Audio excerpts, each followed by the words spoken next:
control, look at the glow, amazing. Cherub, flame of fire, here to devour, blazing. Swing low, please save me from all the ones that hate me. The Israelites stay patient, returning home to our nation. Chariot, cruise control, look at the glow, amazing. Cherub, flame of fire, here to devour, blazing. Swing low, please save me from all the ones that hate me. The Israelites stay patient, returning home to our nation. Used to ride 85 in the box Chevy. Then my Bible came alive, scriptures knocking heavy. 215s, now it's 316s. But I'm talking about Habakkuk, man, cause you Christians crazy. All I do is think of Jude Troop 1989. Now all I see is troops cause of 1969. Flames coming soon, all I see is turpentine.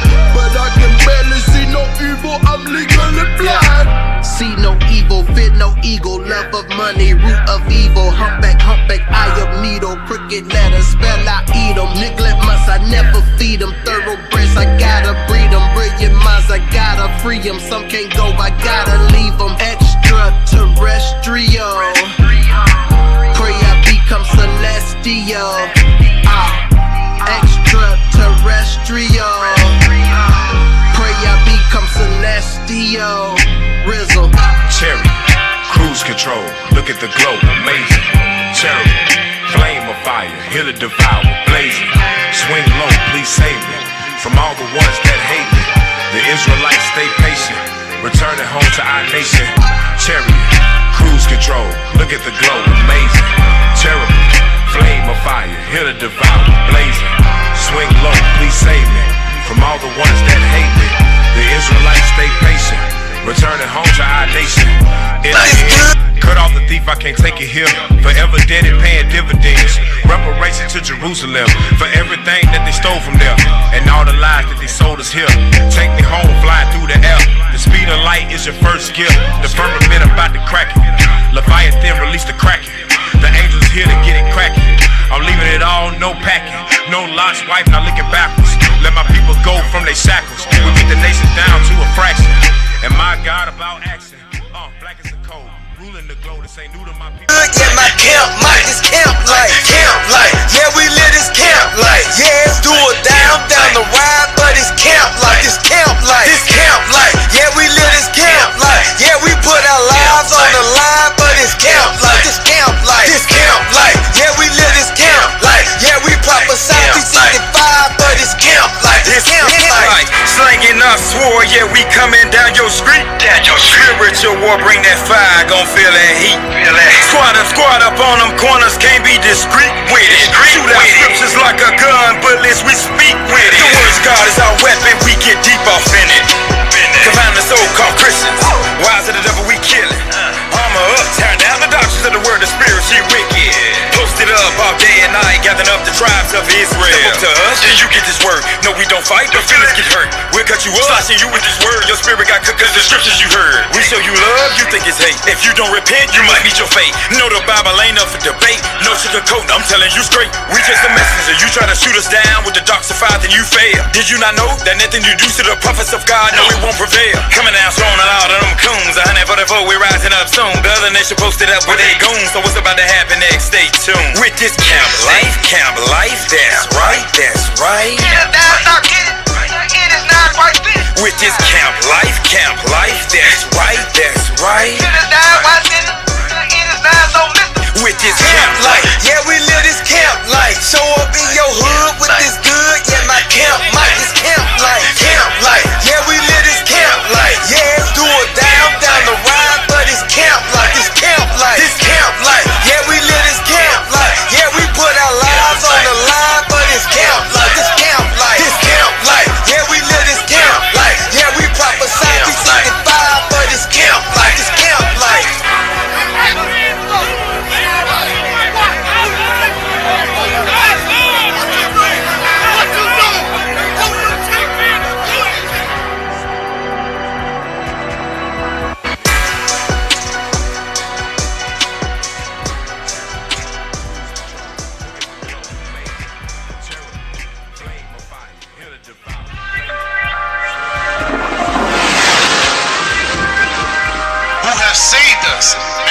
us with an holy calling. See that? Who have saved us and called us with an holy calling. Some of y'all talking about you want a call from the mayor so you can go visit the mayor.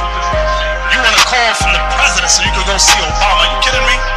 You got the highest calling on earth. God is calling you. I had to push. Let's pray until something happens.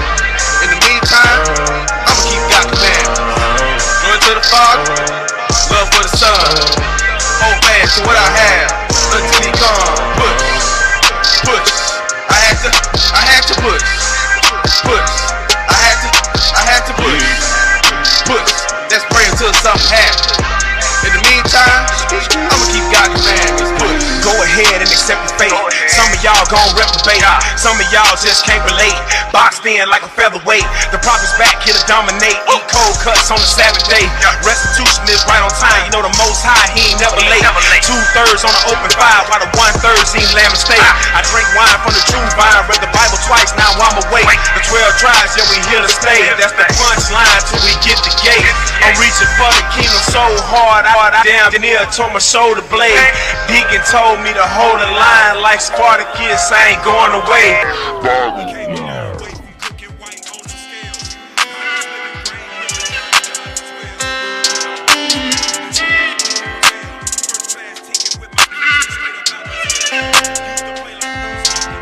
Yeah, this what is so wicked, it got my mind gone. But we been flipping through scriptures, it got my mind blown. And since we back on the mission with our forefathers' traditions, and we been painting the pictures like the time drawn. Yeah, this what is so wicked, it got my mind gone. But we been flipping through scriptures, it got my mind blown. Since we back on the mission with our forefathers' traditions, and we been painting the pictures like the time drawn. I done been tried in that fire and made it out. Shalom Israel, welcome back to another week of Let's Talk Truth. What was that? What was that? Bruh.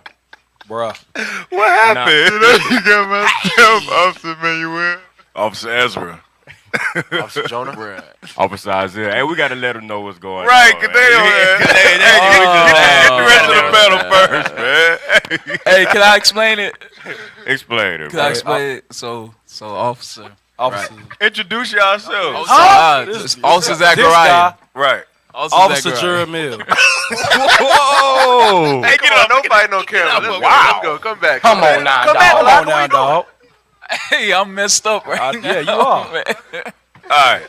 All praise to the Most High. help him. Hey, Zach, you want to say something real quick? Explain. You can explain also. You explain. He did all that for nothing. Hey, look. Hey, if you're on YouTube, hey, go ahead and like. Go ahead and like and comment and share. All right. All right, all praise to the Most High. So, we back with a part 2.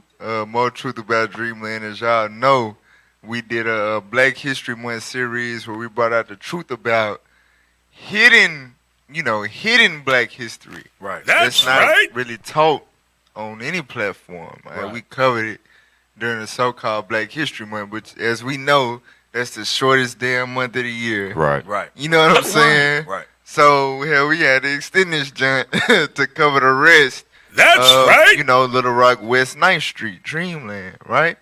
The thing about this topic right here in this history is it's not that long ago at all. Hell no. It's people that's still alive that was on West 9th Street turning up. Facts. You know what I'm saying? Jitterbug. And we literally, every day we hit the freeway, we see the effects of what came from this. You know what I'm saying? Real life in effect. All right, so we gonna dig more into it. We gonna finish up the documentary and whatnot. And like the officer said, make sure y'all like, share, subscribe, call in. All right, call in. There's some good history we gonna cover. All right. So as y'all know, before we get into the topic, we gotta warm up with something in the news.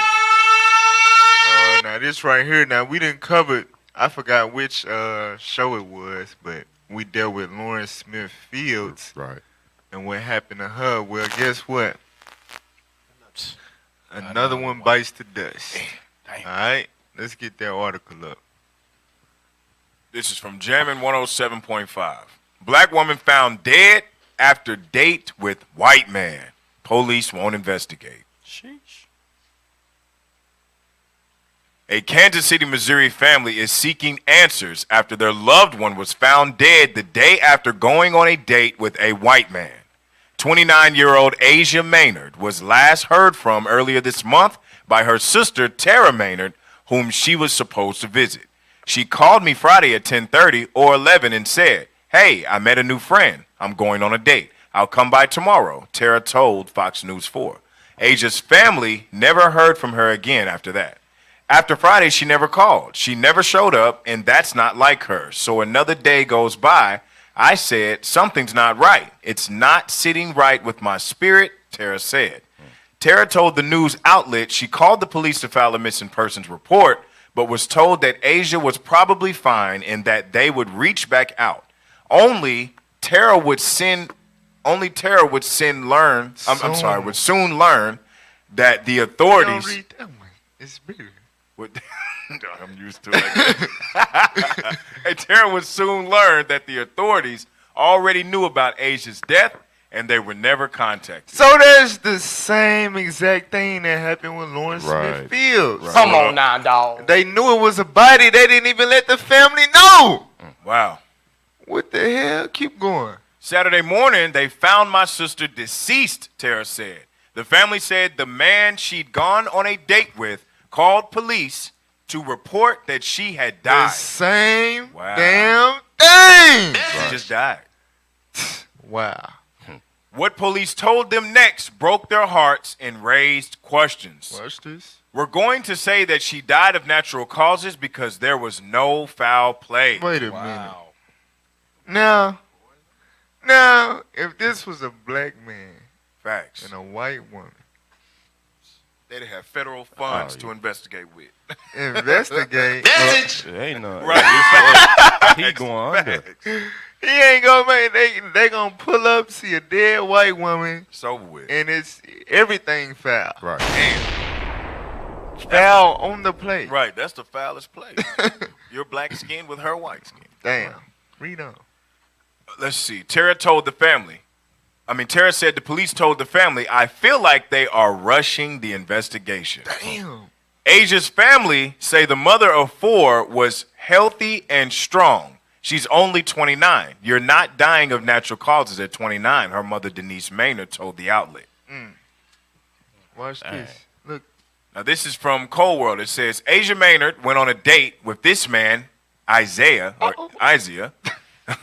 It's spelled wrong, I guess, and ended up dead in his apartment the next morning. The police say there's no foul play, and it looks like she died of natural causes. Cap. She's 29. People are saying this man is connected to several deaths and no charges. Wow. What is going on? Look, read the Leah Marie. Leah Marie looks like Channing or something says. Chunking says went to middle and high school with him. He's responsible for 7 fentanyl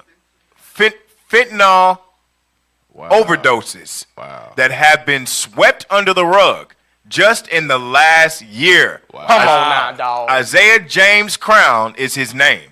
I hope he takes his L soon before somebody else has to die. Rest in peace.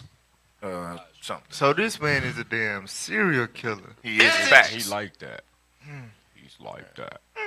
Keep reading. All right. The next one, Keisha say Jackson. something? Now, I've been to say, like, that's why the Most High warned us about this. Like, I wanted to put a script real quick, if I don't mind. Let me get a script.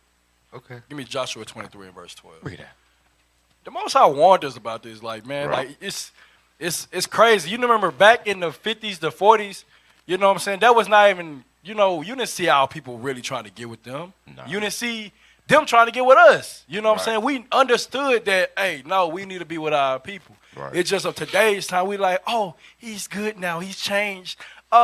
Black man, white man, let's hold hands and come together. We got that Martin Luther King dream. Right. You know what I'm saying? But guess what? That's a dream. That's false. That's not what you was never supposed to do that. Read what you got. The book of Joshua, chapter 23 and verse 12. Read it out. Else, if you do in any wise go back and cleave unto the remnant of these nations. So this was spoken of in the Old Testament. He said, else if you was to go back and cleave with these nations, read.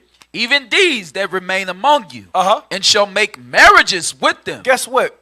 Honestly, like if you try to make marriages with these nations, or date these nations, or boyfriend or girlfriend with these nations, read. And go in unto them, Uh-huh. and they to you, Uh-huh. know for a certainty that the Lord your God will no more drive out any of these nations. This is one from reason before why you. you see these nations still amongst us, but read on, get to the point. But they shall be snares and traps unto you. They're going to be snares and traps unto you. They're going to trap you, set you up, and probably put fentanyl in your dang on drink. Right. And now, we don't know what happened. Read on. And scourges in your sides, Uh-huh. and thorns in your eyes, Uh-huh. until you perish from off this good land. Until you what? Until you perish from off this good land. Rest in peace to those that lost their life dating them heathen. But why? Because you never was supposed to do that. But guess what? God told you that was going to happen. Right. Hey, the sad thing about it is people think the Lord is going to come down and whisper and talk to you in your ear. You know what I'm saying? No, he communicates by sending disasters or killings and stuff like that on the earth. So these things they're going to continue to happen over and over to be examples because people breaking the commandments. You see what I'm saying? So it's crazy because people really don't understand yet. The scripture that he just pulled is perfect. We're not supposed to be laying down with the heathens. A sister is not supposed to be laying down with a so-called white man. The white man is not supposed to be laying down. Hey, man, where y'all at, man? A so-called black man is not supposed to be laying down with a heathen sister. Hell no. So let's get back to the commandments, all right? Read the rest of the article. Scroll up, y'all. Or down. KCPD is reportedly investigating Asia's passing as a death investigation, not a homicide. Her aunt, Rhonda Turner, said they want justice done if did it. What?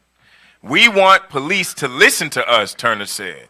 Details of Asia's passing are tragically similar to the deaths of Lawrence Smith Fields and Brenda Rawls of Bridgeport, Connecticut, who were both found dead on the same day in December after going on dates. So this is a trend.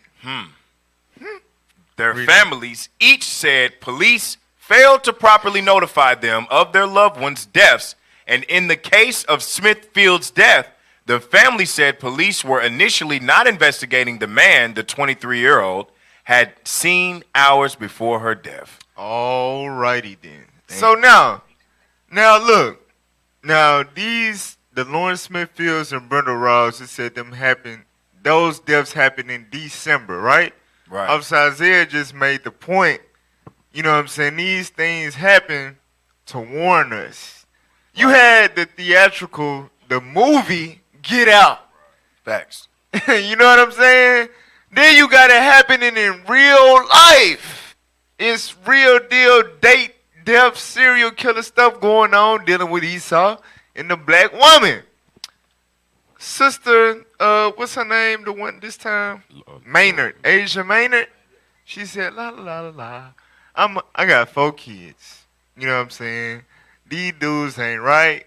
You know, I got baby daddies and all that. I'm scarred. I'm going to go to the grass is green on the other side. I'm going to jump the fence. You know what I'm saying? She decided she was going to jump the fence, not in tune with what's going on in the world. Right. And wanted to lay up with the damn Edomite, Isaiah.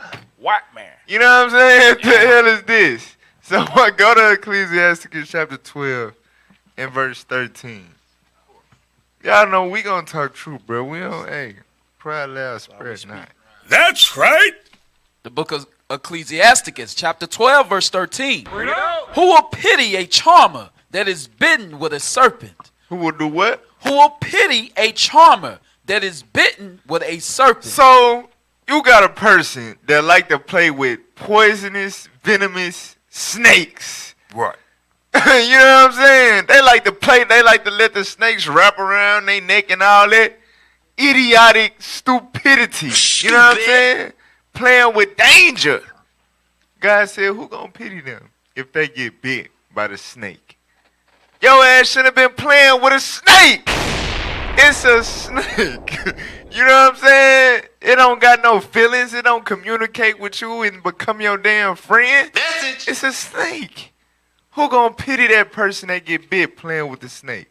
Read on. Or any such as come nigh wild beast. Or you come near wild beasts. You playing with animals that the Lord said they teeth is made for vengeance. You know what I'm saying? Right. They teeth is made to kill. For real. You playing with wild beasts. Read on. So one that goeth to a sinner and is defiled with him in his sins. So that same analogy, those analogies apply to somebody going to the real serpent, the real beast in human form, Esau. And laying with him and playing with him and all of that. You not going to get no pity if you get defiled in his sins, in his murderous spirit, in his vile spirit, his profane spirit. It's no pity for you. You shouldn't have been doing that. The officer put the scripture, Joshua 23. The Lord warned you in the Bible. Do not deal with these people. Do not seek their affinity. Stay It in will your be lane. to your destruction. Now, we see, okay, the sister, she jumped the fence and go deal with the damn serpent and the wild beast of a human, and she end up dead. Now, the thing about it is, you know what I'm saying, what comes behind that dealing with the so-called justice system. Get Isaiah 59 real quick. Isaiah 59. So it always comes to a point where the Lord has to allow things to happen to show you that it's no justice, it's no peace in this land. You know what I'm saying? This is not your rest. Hell no. You know what I'm saying? It's not. Right. Watch this. Isaiah chapter 59, verse 14. The book of Isaiah, chapter 59 and verse 14. And judgment is turned away backward, and justice standeth afar off. God said judgment is turned away backward. Like we said, if it was flip-flopped, and there was a black man with a white woman, and she was there, he called the police, that's the last you're going to hear from him. Right. Facts. You know what I'm saying? But these people that, you know, that we taught to be civilized and, you know what I'm saying, the same people that, you know, this was our land. Right. The Indians, our people was nice to them, and they crossed them, you know what I'm saying? Now, they the ones that's able to say, no, we're not doing this, and there's nothing you could do about it. Come on now, dog. For real, why? How the hell is they the most prominent criminals in the earth? Right. Facts. But they the ones that get to pass and enforce the laws. Judgment is backwards. It's ass backwards. Facts. That's Our right. people really still seek what the Lamentations 4 and 17 Yeah. say? We seek to that nation that cannot save us. Why was the same? You know how we talk about the KKK? They wear their masks, they wear their hoods and all that, right? You're not realizing these your judges, your police officers, your everything that you know that got power. Yeah, lawyers, all that. Everything is against you. Your only option is to keep God's commandments. That's it. Right. Right. Read that part again. Injustice. And justice standeth afar off. And justice standeth afar off. You got no chance at real justice in this land dealing with this man. It's no way. Now watch this though. This is the reason why. Read verse 1 and 2. Verse 1. Behold, the Lord's hand is not shortened, that it cannot save, neither his ear heavy, that it cannot hear. So it's not like the Lord can't reach down here and make a difference. You know what I'm saying? Right. It's not that he don't hear all the blasphemies and the evil that these white folks speak, you know what I'm saying, and what they do within this justice system. It's not like he can't save us, but why is he not doing it? Read verse 2. But your iniquities have separated between you and your God. Come on. And your sins have hid his face from you. So, of course, God said he hate Esau. Right. Facts. Indignation forever. Right. He would have no damn problem killing a damn Edomite for playing with one of his daughters. Right. But, like you read Joshua 23. I told y'all. You know what I'm saying? Don't give your sons to their daughters. Don't take their daughters unto you, with etc. etc. I already told y'all not to do that. Right. Because if you do, it's gonna be snares and traps unto you until you perish, till you die. So guess what? Oh, you did what? You. All right. Right. Here we go. Off with your head. Hey, that's the evil thing about Christianity, because they got you thinking that God changes. You know what I'm saying? He stated, don't do that. It's our mind that kept on going to the left when we supposed to be staying on this path. Yeah, when they told us God was love, we thought that meant God loves everybody and we can love everybody. Come on, man. Yeah, stop Go loving read your on that Bible, damn man. wild beast and that serpent. For real, he gonna bite you, he gonna slay you, he gonna kill you, and then say, they just died. I mean, and you gotta accept that. And that show you, we not that far removed from the 1950s and 60s and 40s, like Officer said. These are the same exact things. It's nothing new under the sun. It's the same spirits, the same Edomites that's killing our people with the same result. Until we keep God's commandments, it's gonna continue to happen. Hey, they really did like a spell on our mind, cause like it never went away. They hatred, you know what I'm saying, against us to kill us and murder us and all, lock us up and all it. When did it ever go away? Right. Never did it. Like, when did they ever stop being evil towards our people? When? Never. When? What type of Jedi mind trick they done did to the damn earth? Yeah, you got Christianity. You on point, officer, because you think about it. Because, you know, in the 50s, they was hanging us. In the 60s, they still was secretly hanging us. Right. In the 70s, they was, you know, we had the Black Power movement that was going against us. In the 80s, they brought the crack to the community. In the 90s, they was whooping on freaking, what's his name? Rodney King. Rodney King, whooping our tail in the streets. So, it never was a time where they just said, oh, we love you. We love you. All praise to the Most High God. So, look, we finna take a quick break real quick, and then we're going to jump back into the topic, more truth about Dreamland, Little Rock's Black Wall Street. Yes, all right? So don't go nowhere. This is Let's Talk Truth. Shalom, Israel. My name is Sister Zakaya from IUIC Cincinnati Camp, and I am here because I have a special announcement for you. It is almost that time again. Passover 2022, it is right around the corner. I am excited. I hope you are too. The dates are from March 31st through April the 4th. That's March 31st through April the 4th. So make sure you mark your calendars. This year's colors are brown and gold. And make sure you visit originalroyalty.com to get your official garments. One more thing, Israel. Registration details will be available soon. Do not neglect to register. Make haste. And remember, never give up, never give in. Shalom.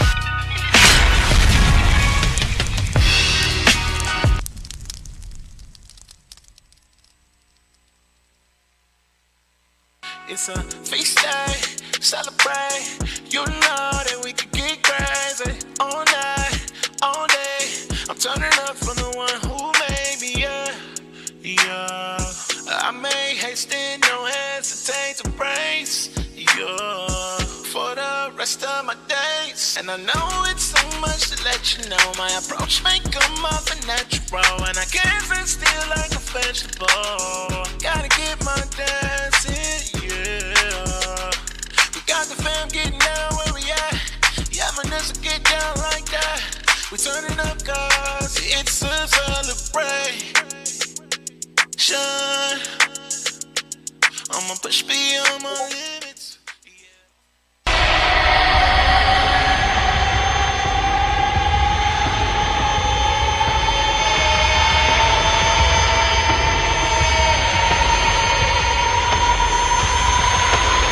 The Messiah is a savior and a conqueror.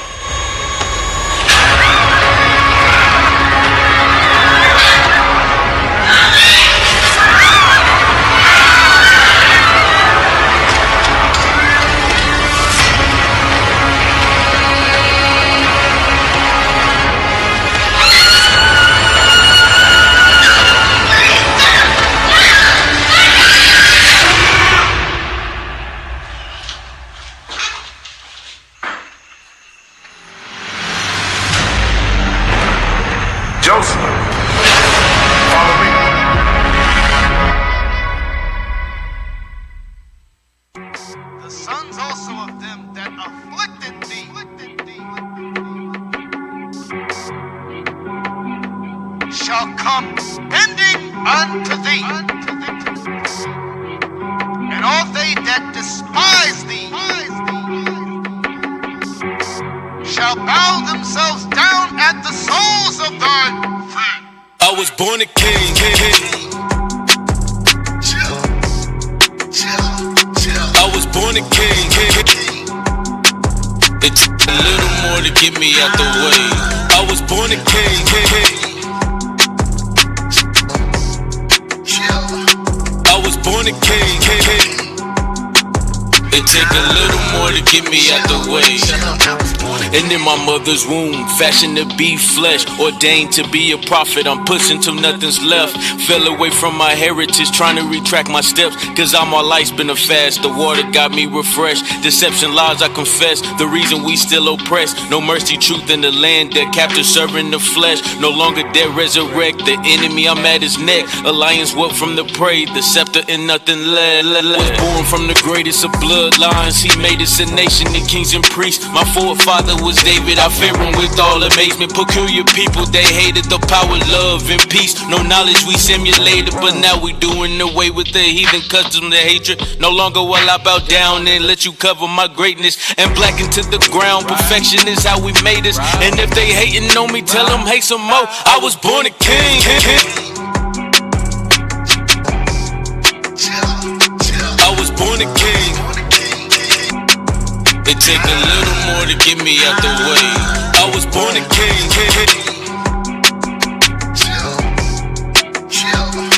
I was born a king. Born a king, ha. It take a little more to get me out the way. Check. Evicted from holy status, Jerusalem spewed us out. The most out back at the crib, now these heathens wearing us out. 9 to 5 is the cycle, we rest to worship the sun. Castrated the sons of God, now the women up in the front. But we back in our rightful office, them prophets preaching the war. Let pocket pack full of preachers, right hand swinging that sword. We passes into these nations, they say we not human beings. I endure till I wear that crown, cause I'm royal, no not the dream. I was born a king. Why take an L like the YOLO letters? You should bend the knee where the rugby polo sweater. This is how it go though. Just do what you told forever. Disrespect a no-no. Can't say you don't know no better. I was born a king, bull in a net, not no sight. But everything you see, we gon' possess. That gets me hyper. Our Secret Service be 100 million snipers for you brutal vipers. Go fix your face and change some royal diapers. Read it and weep. You mourning, weak in the knees. I'm yawning. We was asleep. Good morning. Featuring me and the sheep. It's okay. We was to pray. Now we just pray for the return, for the display. Maybe a month or a week and a day. Keeping it funky, keeping it faith. 244 and then you be about all that y'all can handle. Christ the Son, come let him tan you. It's gonna take all of the energy you channel. All the Avengers and they ammo and snaps from Thanos to get me out the way. Cause famo, I was born a king.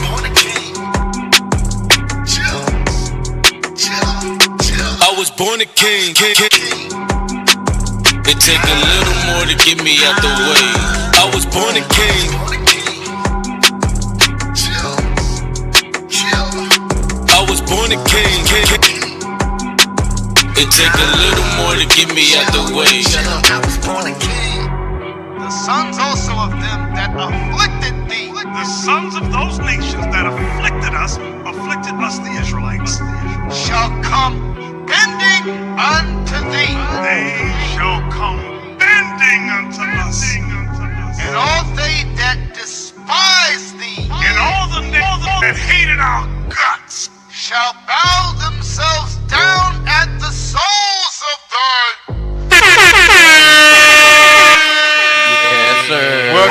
Welcome back to Let's Talk Truth. So now we finna get into the topic. Alright, more truth about Dreamland. Right. So if you living under a rock, that's fine. You know what I'm saying? Get your Patrick on. Message. We'll bring you up to date. Alright. On the last week episode, we went into the history of West 9th Street and Little Rock. It was basically the Black Wall Street of Little Rock, Arkansas. Right? It was an area that was established with a lot of businesses, a lot of entertainment, to where people would come from out of town to move here, right? To visit, to see all the different stars that would come through Little Rock. Right. Yes, believe it or not. So with that being said, with that with them being in the central area of the city, right, and it's predominantly black, and they're successful, and they're bringing in all this revenue from out of town, the so-called white man that's in control of the government feared that through the success of West 9th Street, eventually black people will become more economically powerful in the city of Little Rock. Right. So they got with the federal government. They was able to, establish through real estate finesse laws that we gonna deal with. You know what I'm saying? They was able to eminent domain and this and that and steering and all this and this and that to basically push the successful black people into poverty and into the communities on the east side and east end and the south side and the south end of Little Rock. Come on now, dog. And they did this by inserting a whole new freeway. You know what I'm saying? Right. For real. So we gonna dive more into this history because we didn't get to cover everything last week.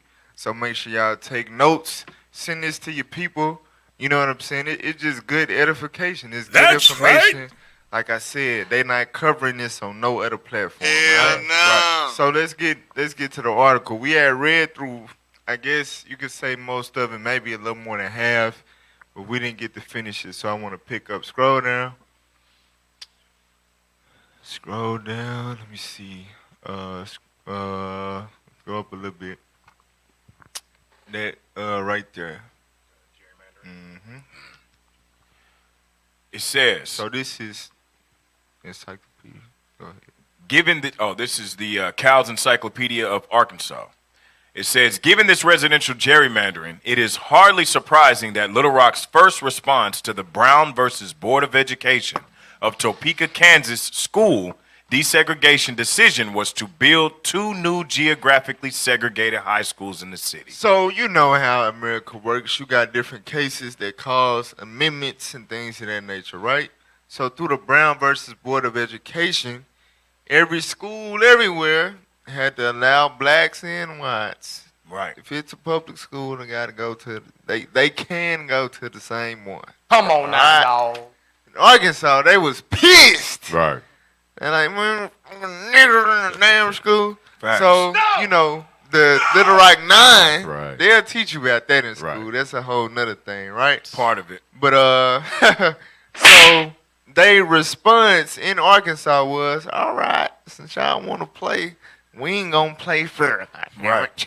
All right? So this is what they did. They built 2 new geographically segregated high schools in the city. Watch this. Read on.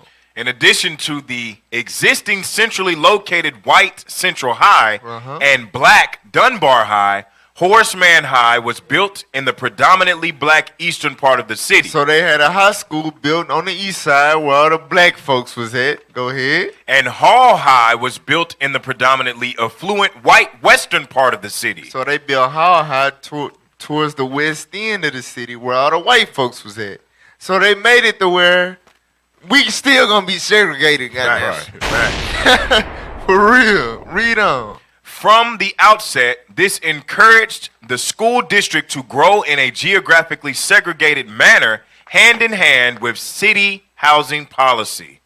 City residents clearly understood. So you telling me this operation of housing projects being established, the school system, transportation, all of this stuff is linked together. You know what I'm saying?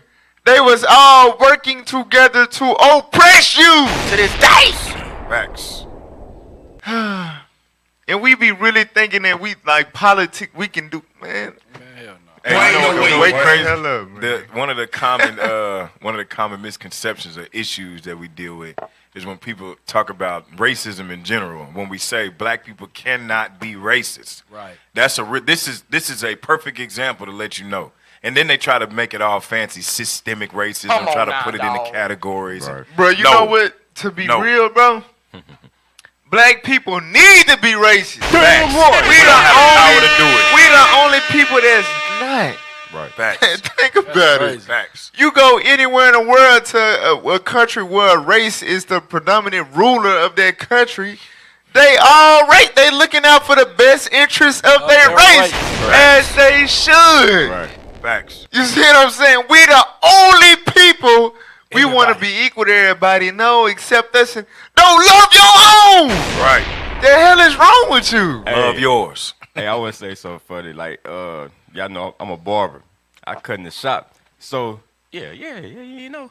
But look. What? Anytime a so-called a white man or a white woman come in the shop, bro, like, hey, the same way they'll get quiet, like, what the hell y'all doing? You know what I'm saying? That's what we doing in the shop. So we like, hey, it's a super cut down the street. You know what I'm saying?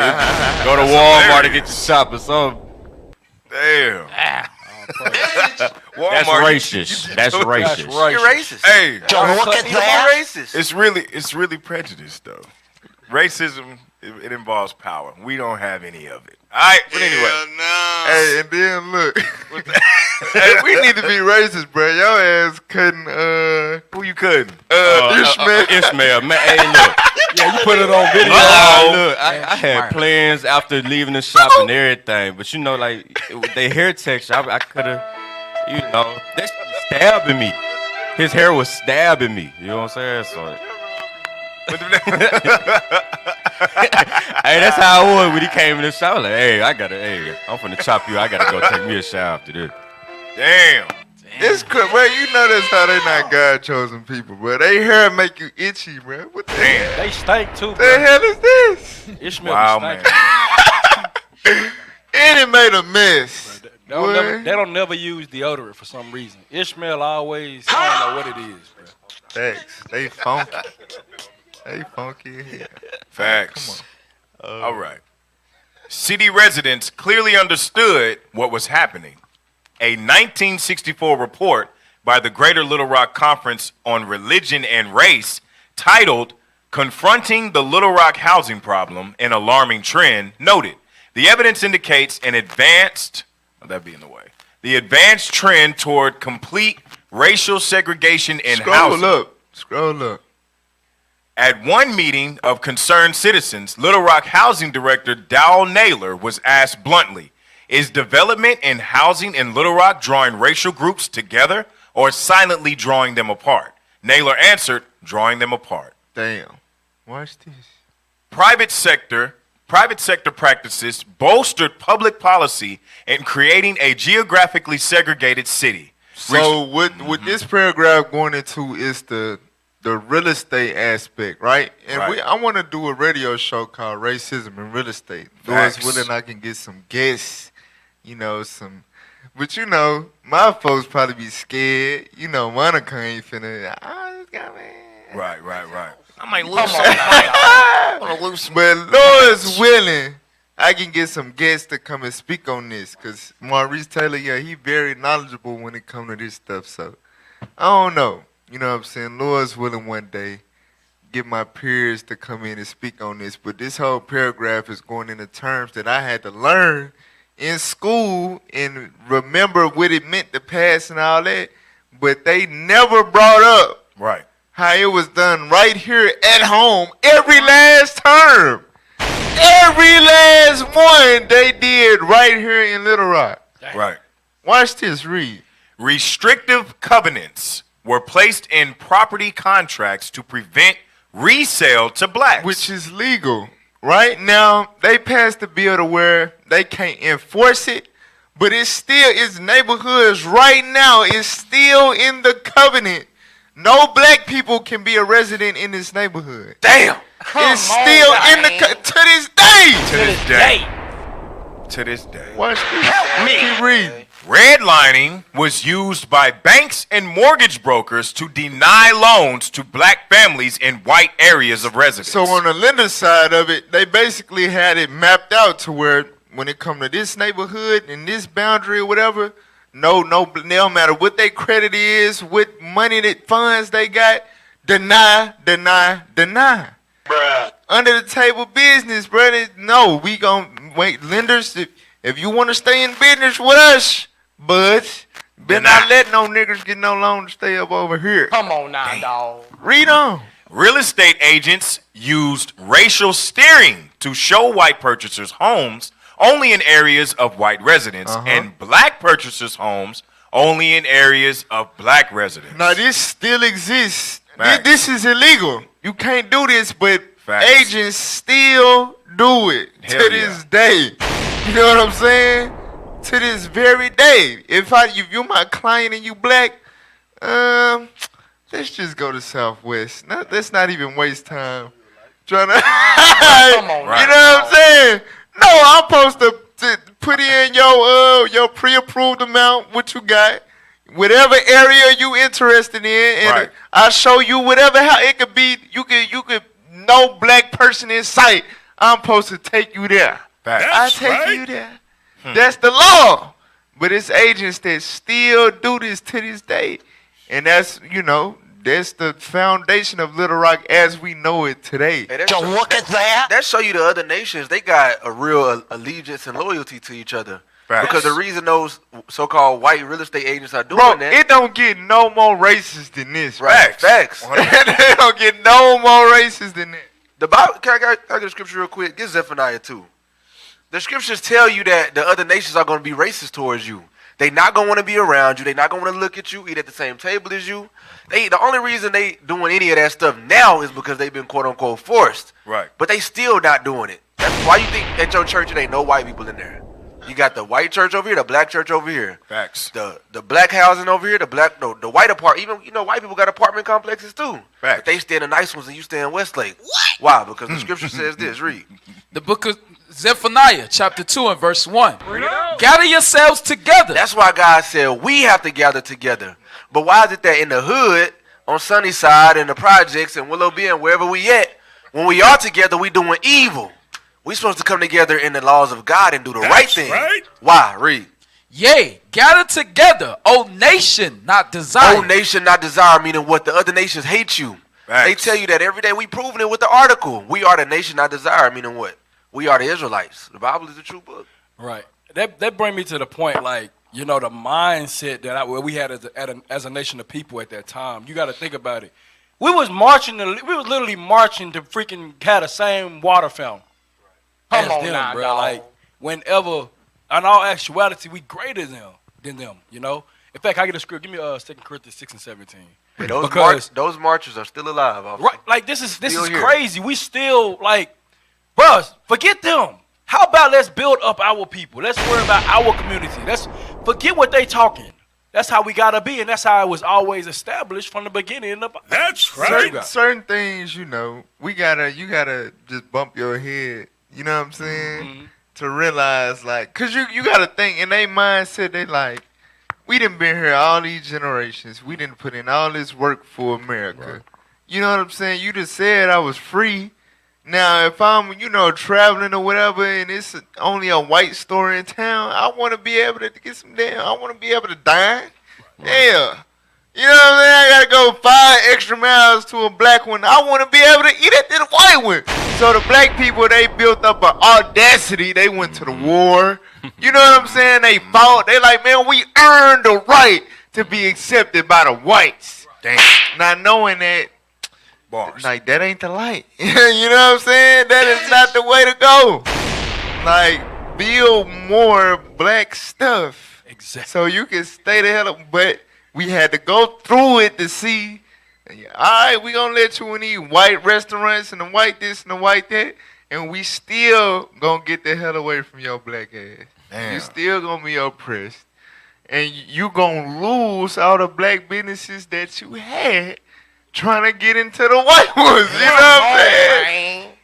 For real, major L's, major. And that's exactly what happened. And I'm sorry to cut you off, but like the thing they always, because yes, these, the millennial monsters and all of that. Right. We know the generations is getting worse as far as behavior, but understand accountability got to be taken. Them generations, the Martin Luther King generation, failed the next one, which got on drugs, because they had to deal with the aftermath of seeing this dream is actually a nightmare. So then that next generation, the 90s and now, they just wanted to get their damn freak on. You know what I'm saying? Because it wasn't nothing better to do. Ain't no more businesses. We all on parents on drugs and all that.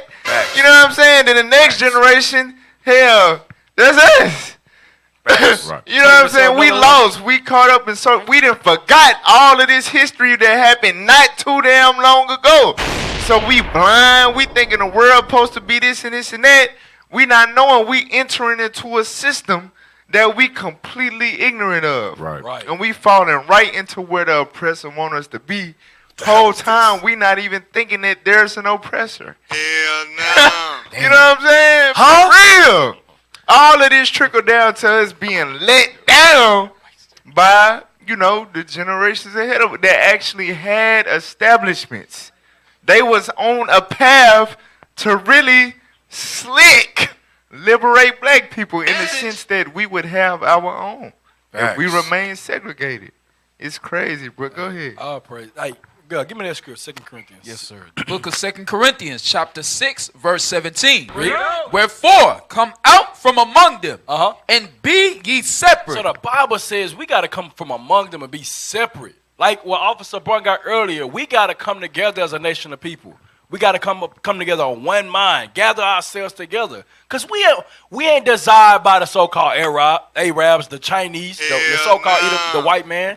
We ain't desired by them. We got to come together as a nation of people and be ye separate from them, Reed. Saith the Lord, and touch not the unclean and don't be worried about they stuff. We come with our own products. We got our own businesses. You know what I'm saying? If we ain't got no business in that area, hey, let's go get one. Let's establish. Hey, let's put our loans together. Let's go get a loan from a black man, if we're possible, and then try to start your own business. I'm telling you, this is what we gotta do, man. We gotta gather ourselves together. You know what though? It's crazy because like when we cover topics like this, you know what I'm saying? It's like so much you want to say. It's all jumbled up in your brain. You want to get it all out, but like you said something and you said, why don't we come together? Listen, we're not going to. The only way, way is if you come back to the Bible. Right. Because everything that we need to know in order to be able to establish anything is in the Bible. Right. You got to know who you are. You ain't going to know that unless you read the Bible. It's all in the Bible. Basic scripture real quick, Hosea 4:6. You know, but it's all, I'm like, damn, this and that. And then I'm thinking about this, right? We always want what we don't have, and we always see like the value and the glory in stupid, lesser crap. You know what I'm saying? Like when you read in the history, you know, the things that we called our gods, that we created with our own hands. You know what I'm saying? Like made out of gold and silver. And that's my God. I gotta have it. This and that. It's crazy. Yeah. Right. Hey, but go ahead. Like you said, what you said about the Bible is the only way. That's why they're so good at doing it, because the so-called white man, they doing that based on the Bible. Right. They think they God's chosen people. They think God told them not to make marriages with us and not to separate and be ye separate from us. They using that as, this country was built on Protestantism. The initial slavery and racism and all that was from Christians. Come on, man. They just taught the Bible wrong, and that's how they believe it. But we got the true understanding of it. That's crazy. Give me that real quick. The book of Hosea, chapter 4, verse 6. My people are destroyed for lack of knowledge. Now that's us, and we destroy for the lack of knowledge in general, but also mainly the laws of God. Read. Because thou hast rejected knowledge. And we reject knowledge. Like, was it Malcolm X that said, I feel like I done delivered my people into Martin Luther King. I done delivered my people into a worse situation. And then we think about the stuff that we learn. I integrated my people into a burning house. Exactly. You see what I'm saying? Like but we'll hear that. We'll know things, whatever the case, but we reject knowledge. And now they're rejecting the prophets. Right. We go out to the streets and try to teach our people the solution. They reject that. We crazy. Go ahead. I will also reject thee. That's why we getting rejected by the Most High. When we try to do something, it don't work because we're not establishing it on the Bible. Read. That thou shalt be no priest to me, Uh-huh. seeing thou hast forgotten the law of thy God. You've forgotten the laws of God, and you don't want to remember them. You don't believe that this Bible is for you. You reject it. You won't listen. Read. I will also forget thy children. I will forget. That's why that's why we dealing with the curses we dealing with. Right. Our children have got forgotten. They can't establish anything because you got to come back to this Bible. So with that being said, like you said, okay, so we got to be on one accord all around the board. So if I'm trying to, set up a business and then this brother believe in Egyptologists or something else and not the foundation of the Bible, it's not going to work. That's why he said it ain't going to happen. It ain't going to happen. Right.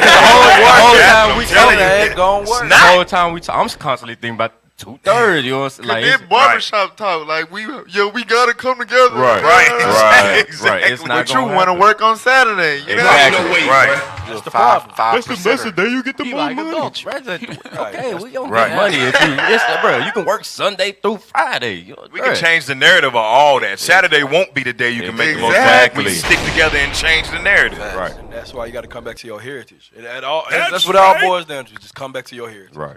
Hey, go to Jeremiah 29 real quick.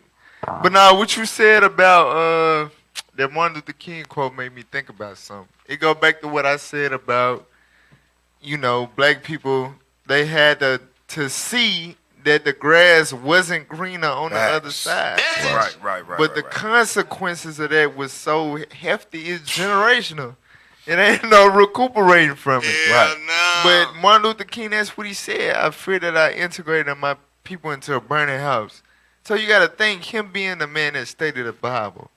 Like, he know the judgment for that. Leading your people to the slaughter. That's basically what he said. Right. He the Zechariah, the shepherds that led the flock to the damn slaughter. Right. He literally saying he is the pastor, the shepherd that's spoken of in Jeremiah 23 and Ezekiel 34. He literally confessing. Facts. I had a dream, but it wasn't of the Lord. Damn. That's what he said. It is what he said. Read Jeremiah 29 and 4. I just want to show the listeners and the people that's viewing that what we was doing when we got emancipated or whatever was biblical. The fact that we went astray from it is non-biblical. I'm finna show y'all that. Read that real quick. Jeremiah chapter 29 verse 4. Uh-huh. Thus saith the Lord of hosts, the God of Israel, unto all that I carried away captives. Unto what? Unto all that I carried away captives. Was not the Israelites carried away captive? It was not the black people. Because all right, whatever. So let's just take the Bible how you take it as a Gentile. I just read it as what applies to me, whatever, right? So your people was carried away captive. Facts. This is what God said to a people that was carried away captive. Read on. Whom I have caused to be carried away from Jerusalem unto Babylon. Right, from the west coast of Africa to America. Come on. Build ye houses and dwell in them. Build ye houses. Do what? Build ye houses. No, move into their housing projects that they have for you. Build ye houses. Do what? Build ye houses. Build your own damn houses. In captivity. Right. Establish your own community. That's right. Stop trying to go and be with them salt and pepper head ass. Right. No. That is not biblical. God said, build ye houses. Come on. And dwell in them. And do what? And dwell in them. Come on. And plant gardens. Do what? And plant gardens. No, try to apply for they plants. And plant gardens. And you want to work at the white man plant. And plant gardens. God said, no, plant your own garden. Feed yourself. Come together and work in captivity. Right. Gather together, have your own resources. And that's what we did. We understood when we got emancipated. We had to get it out the mud. That's right. That was the best thing for us. Because that's what God know that we capable of. That's what he told us to do. Yeah, you carried away captive. You in another land. Hey, get it out the mud. Right. Get it out the mud and read up. And eat the fruit of them. Uh-huh. Take ye wives. Read. And beget sons and daughters. Uh-huh. And take wives for your sons. And give daughters to husbands, that they may bear sons and daughters. So no interracial marriage. Stay with your people. Don't go deal with the white girl. Don't go deal with the white boys. Deal with your people. Read on. That ye may be increased there. That ye may be what? That ye may be increased there. So God said if we followed these guidelines, we would be increased there. And that's what the white man feared. We was establishing what we did with Dreamland, with the West 9th Street. Right? God said you come together and you thrive on your own, you will increase there. Read on. And not diminish. And not diminish. So think about it, right? You look, okay, Martin Luther King had a dream. Desegregation. You know what I'm saying? Instead of building our own houses, now we get put in their projects that they built and just allowed to be just run down. You know what I'm saying? Now we in ghettos and hoods and we killing each other and it's drugs and gangs and guess what? We diminishing. You understand that? Yep. Like, y'all don't understand how deep this stuff go when our people, man, that's why we diminishing. Ultimately, because we have not followed the word of God. Right. Be ye separate. Right. Build ye houses. That's right. In captivity. Don't intermingle with your captors. But we just desire to have a bond in a relationship with the people that enslaved us so bad, not knowing they the damn serpent. They only toxicity to you. You know what I'm saying? Right. They only venomous to you. You deal with them, you gonna fall. Help me. All right, let's go back to the article. Bring it out. All right. Let's see where we were. Racial steering in a maneuver. In a maneuver known as blockbusting. So this is another one. Go ahead. Real estate agents sometimes deliberately moved black families into centrally located white blocks of residence. Right. So what this would do was, in order to shift, you know what I'm saying, the neighborhoods, how they wanted it to be, they would move black people there. So to what's the word? Induce white flight. Mm-hmm. Right? Facts. That's what blockbusting was about. Go ahead. Whites moving out were sold more expensive homes in the growing Little Rock western suburbs. Right, so the whites that's moving out of these central Little Rock areas, they get to move into the nice suburban homes out west. Now watch this though, read on. While blacks paid high prices for the limited housing stock left available to them. But them same white folks that was moving out west, they got to list their homes at whatever price they wanted to. And black people had to pay it. You know what I'm saying? Damn. So them houses that you see with us in the hood and all that, they was one. Now they worth 30 bands. Right. Back then, they was the high commodity property. You know what I'm saying? We paid a lot. That's why we don't own a lot of them, because we had to sell them out to investors and all of that because we couldn't afford to pay it. Now they rent it. We've been living in these houses for generations and generations, still renting. Right. Hey, I might have misheard. Didn't you just say something like they made their own prices? Yes. So okay. With that being said, I was talking to a few of the clients. You know, I got clients from the E or whatever. Yeah. And I was like, bro, do you know what they finna do with y'all neighborhood? They're like, yeah, we see it, but they gonna have to pay for that. I'm like, bro, it's the government you talking about. They make the law. They make the rule. They gonna make their own price. What you mean they gonna have to pay for it? Right. They gonna And then on top of that, and this is what happened too over there. You got the only term that they really left out of that paragraph was eminent domain. Mm-hmm. So if the government say we building an airport right here, guess what? Your ass gotta go. Right. Exactly. They say, all right, we'll give you whatever. You gonna take it or leave it. Right. Real talk. Right. That's hey. I mean, if you own a house, it'd be like, hey, I want to make Amazon plant right here. All of y'all gonna have to go. Exactly. Facts. Keep reading. Scroll it up a little bit, y'all. Meanwhile, efforts by black families to move into white areas were resisted. In September 1965, attorney John Walker purchased a home in the all-white Broadmoor Addition in Western Little Rock. Watch this, y'all. A can of paint was hurled through his front window. What that like what happened on the show Them? Yep. And his shrubbery was set on fire even before his family moved in. So in 1965, in the heat of the civil rights movement and all that, he thought he was going to dwell amongst the white folks. He had some money. I want to dwell over here with the white people, right? Watch this. Read on.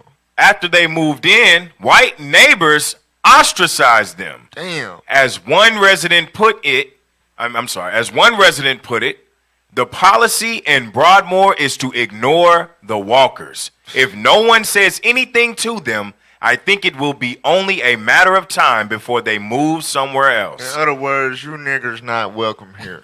Damn. Message. Real talk. So they literally in a neighborhood full of people that's not their damn neighbor. Right. But now in Christianity, love your neighbor. Love the white man, he's your neighbor. But when we tried to be in their neighborhood, right. Shit, nigga, you ain't my damn neighbor. Right. Real talk. Read on. The resident was right. Mm-hmm. Walker moved north to the University Park development not long after. The University Park area was one of the rare instances in which middle-class blacks were able, through a concerted effort, to preserve a black presence in Western Little Rock. So guess what? Through Walker doing that and them fighting to be over there in University Park, y'all know what that is, right? 12th Street. So what they do? They build Highland Park over there, the projects. Yeah. Now you go over to that same area, it's the hood now. Right. We fought so hard to get over there to that west side for it to now be one of the most dangerous neighborhoods in the city. You know what? I gotta say. We just filled up 20 trash bags in 2 hours over there by University Park. Right. You can't make this up. Hell no. Hey, you know it's crazy. Walker, you slow. Cause I'm gonna. Never mind. Stupid. It just throws me off. Like you said it was in the heat of the damn civil rights movement, and dude decided I'm finna go over here and stay on the white side of town. Like our people slow as hell. That's what I was getting at earlier. It's We the just slow as entitlement. hell. Like I got money too. Hell, I ain't gotta stay over here. I ain't gotta go to the east side. I'm what I want to do. You hear me? Damn. It's that pride, bro. We are very, very prideful people. Facts. We do things. We make life decisions based off us just wanting to prove somebody wrong. Right. We don't even really just want to do it. We just want to prove a nigga wrong. You know what I'm saying? Told you I could do it.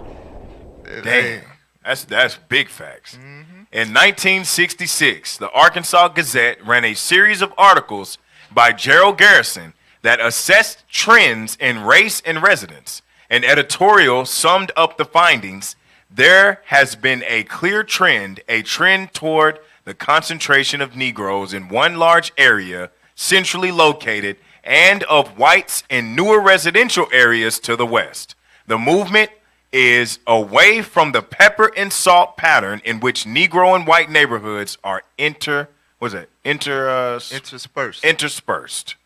It concluded, in such circumstances, racial segregation becomes more obvious and all-encompassing, especially when schools desegregated by law become largely segregated in fact simply because of prevailing residential patterns. So basically the white man perpetuated segregation by finessing, you know what I'm saying, finessing the system. Yeah, we legally gotta be with it, but there's school on the white side of town, school on the black side of town. Niggas, you stay over there. Still segregated, damn it. Now watch this though, because just like the Egyptians, the more they oppressed them, the more we still increased or whatever. Facts. So we still made our way into these public schools. So look what happened. Read. In 1971, when busing threatened to overturn the effects of residential segregation by forcing cross-city transportation of students to ensure integrated public schools, Little Rock witnessed a sprouting of new private schools. I said, damn it, niggers coming to hall. You know what? Forest Heights. Lassie Heights. Damn it. What's some more? Little Rock Christian. Catholic. Damn. You know what I'm saying? Mount St. Mary. It's not, man, we not dwelling with y'all niggers. Hell no. We not doing it. For real.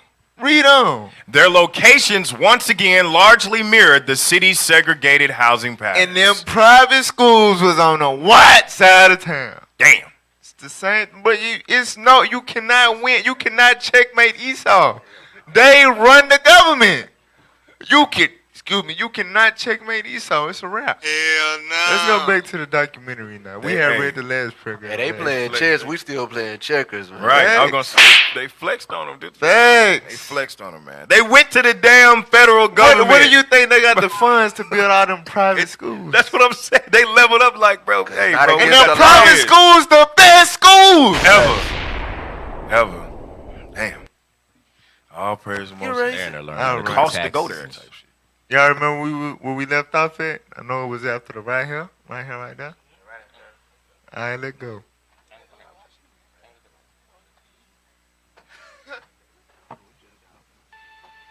So what we see is a reorganization of West 9th Street. When that happened, the kind of center of life, though, moved down the street to the Dreamland Ballroom. When Dreamland became Dreamland is unclear. But we do know in 1933, it already had a name. They were already making a little heart-shaped invitation with Modernistic Club, the Dreamland Ballroom.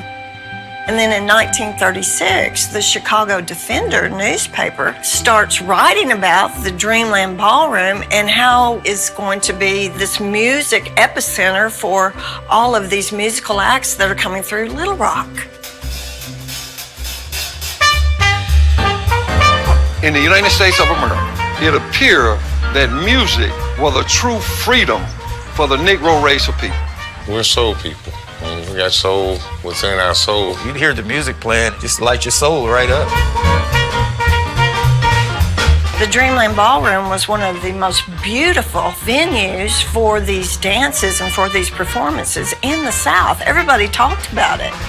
You could dress real nice, you could just go and relax, enjoy life. It was beautiful down here on a hot summer night. They was out there cutting rugs. People would have on their finest threads in the world. Looking good from head to toe. And they would come out and they would party all night long. We were jitterbugging. We weren't doing Charleston now. Charleston was out. That was old.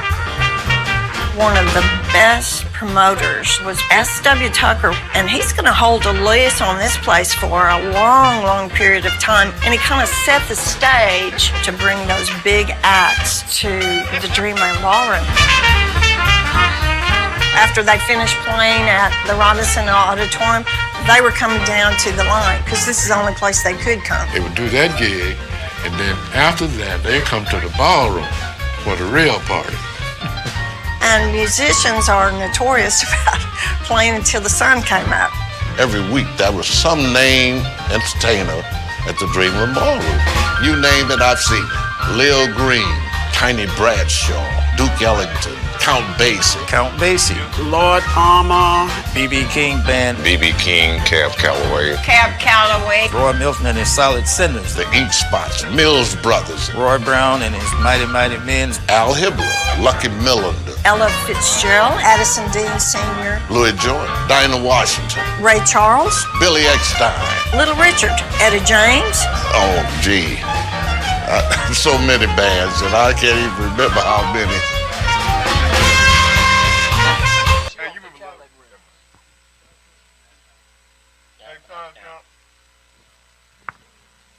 We're going to the next time. Hey, if you're on YouTube, still make sure that you like it and share it.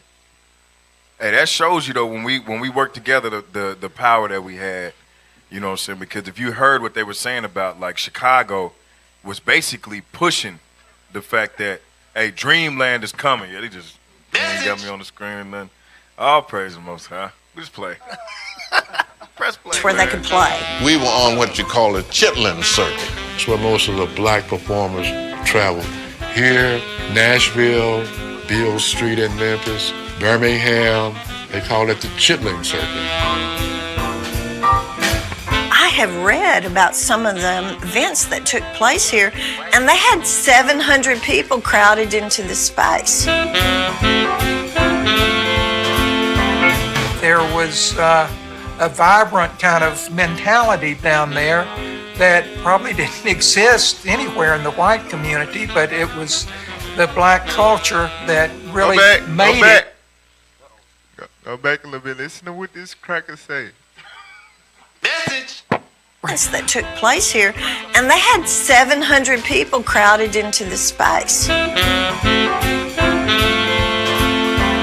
There was a vibrant kind of mentality down there that probably didn't exist anywhere in the white community, but it was the black culture that really made it. Hey, pause it. Deuteronomy, I'm going to get the other one. You can get the main one. Go to Deuteronomy 14:2. Hey, can we get the definition of peculiar? Deuteronomy chapter 14, verse 2.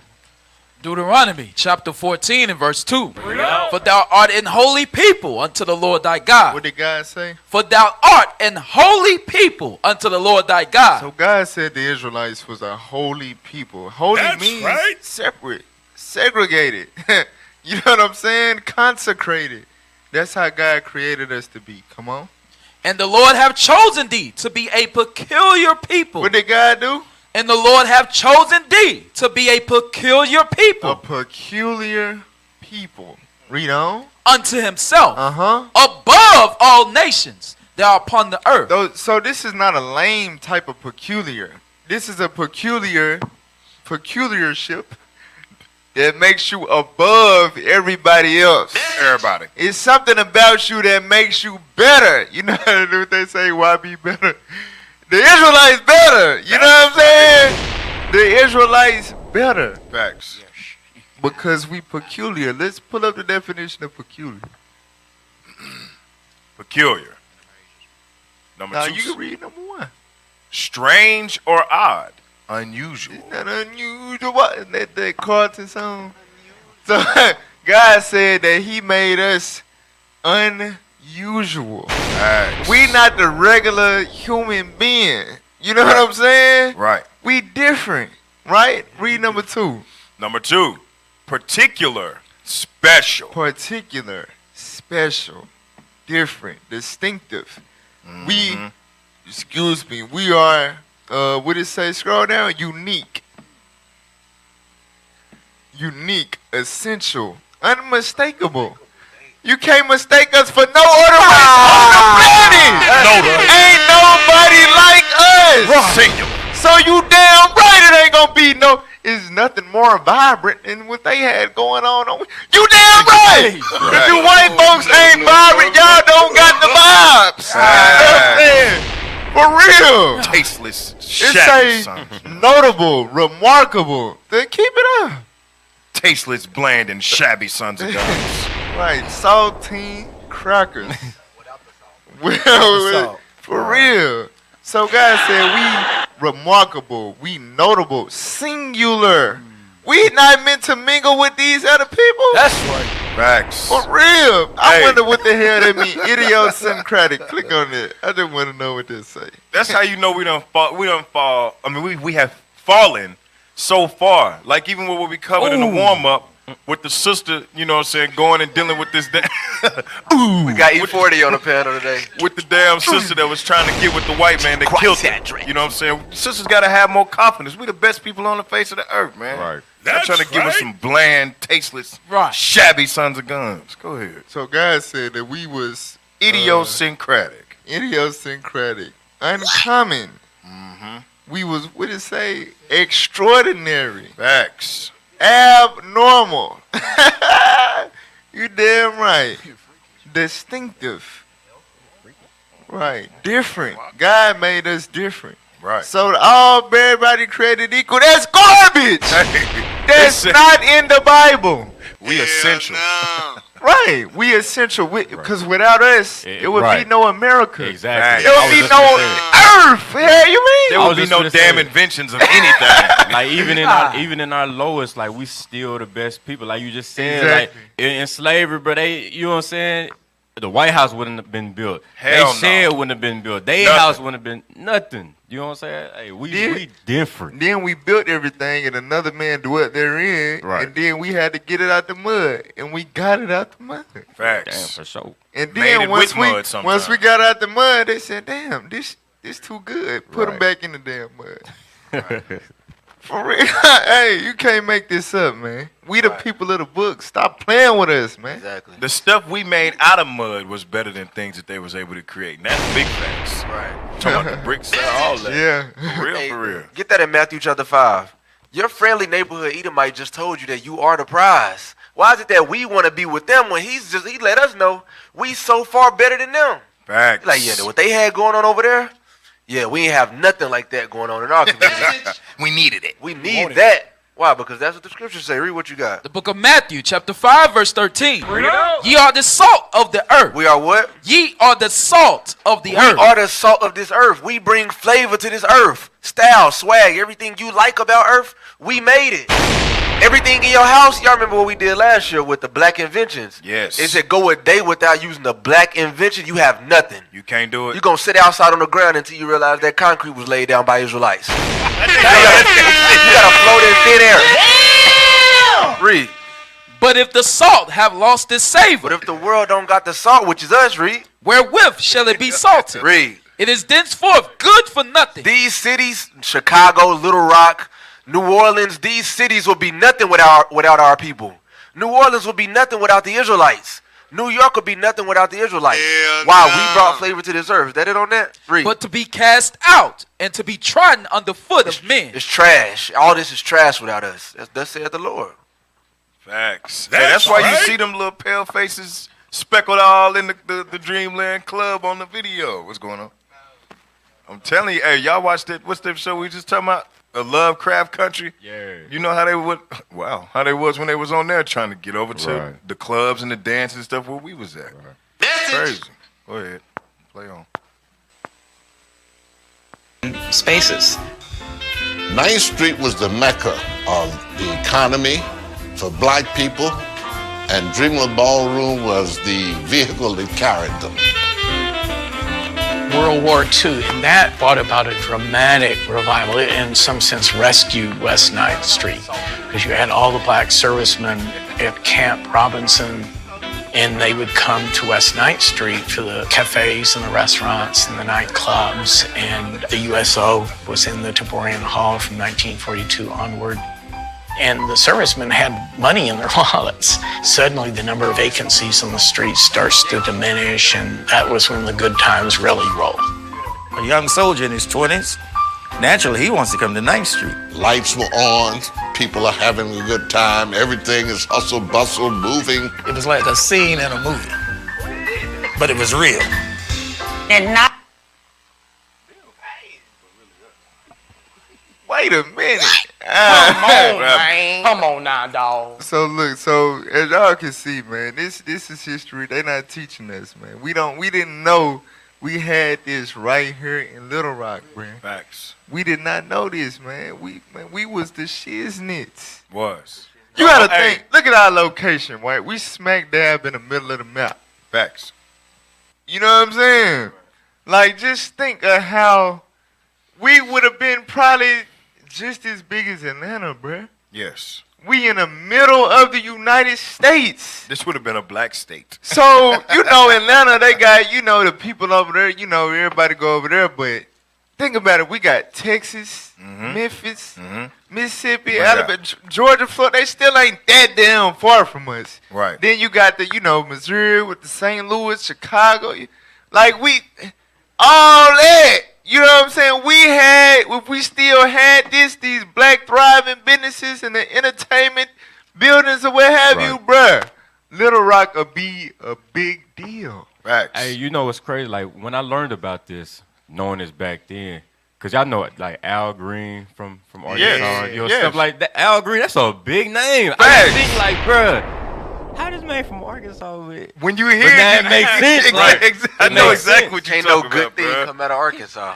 Right. Hey, I was going to say, it sucks to know that, Facts. you know what I'm saying, that the whole reason why this is, by the quote of our great Bishop Nathaniel, is a God-forsaken place, is because they destroyed West 9th Street.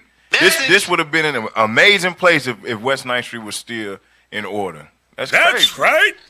That's crazy. This place is God-forsaken. Bro, look at that. Look at that. When the last time you seen black people, You know what I'm saying? Right, with Walking hats around in suits and all that, like getting along, cordial, looking like they He look over there. working. It looked foreign. It don't look like that was even, you know. Yeah. That look like a We're movie so far scene. removed. Like some shit out of a movie. When we see black people grouped up like this, it's around Chargers with rims on it, with plants in their mouth. and- Challenges. You know what I'm Hand saying? sagging, face tattoos. Yeah. rims. A hot ass mess. Facts.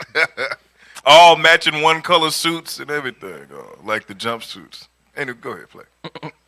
Main Street, it was 9th Street, but for African Americans, it was Main Street. It was our own town. We couldn't go to the white restaurants.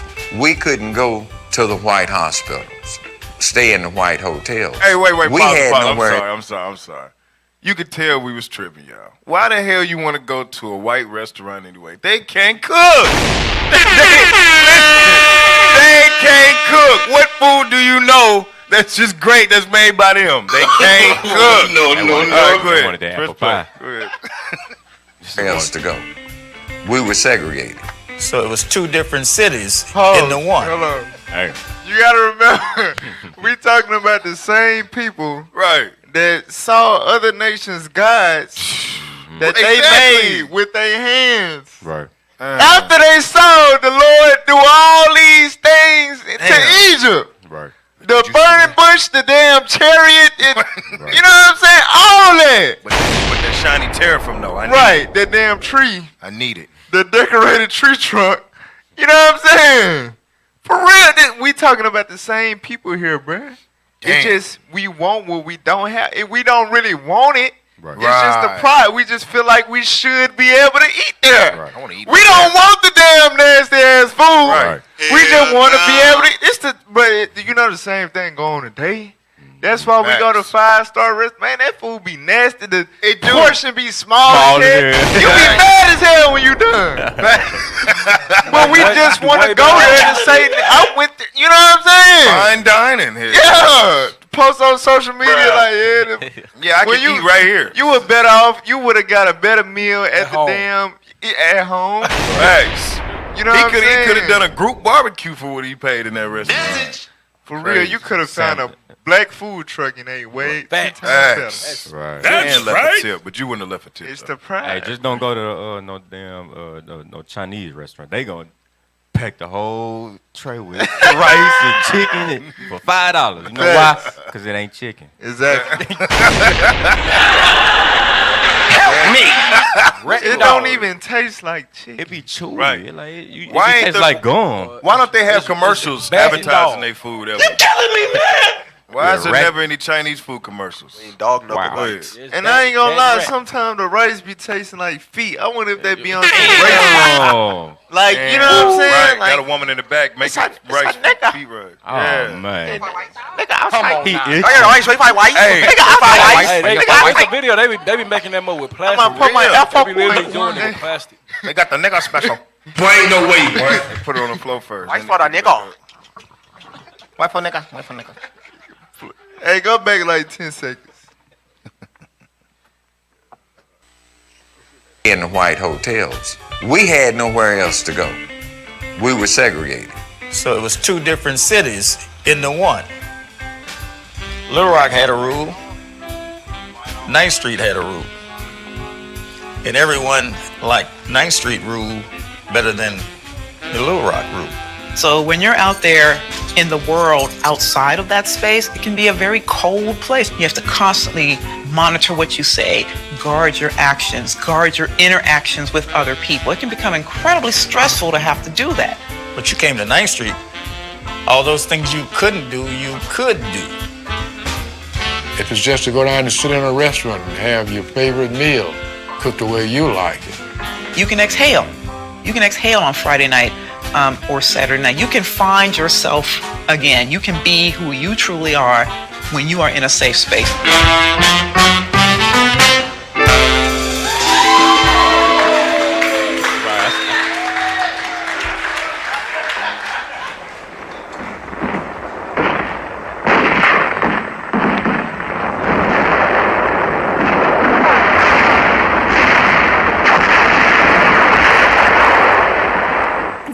that tended to bring out the worst and the best of people. The line, West 9th Street, was the only place that African American soldiers could go. And then we had white policemen and white MPs that were, trying to keep the peace in this area as well. A lot of times you had the attitude, just because you're wearing a uniform doesn't mean you're equal to me. And there was a lot of police brutality that took place. And there was a African American soldier who was killed by a white policeman. Sergeant Thomas Foster, he got into it with a white police officer, and the police officer shot him 5 times. And it caused almost a riot on West 9th Street. And this brought blacks together in a way that they had never been together. Change is afoot.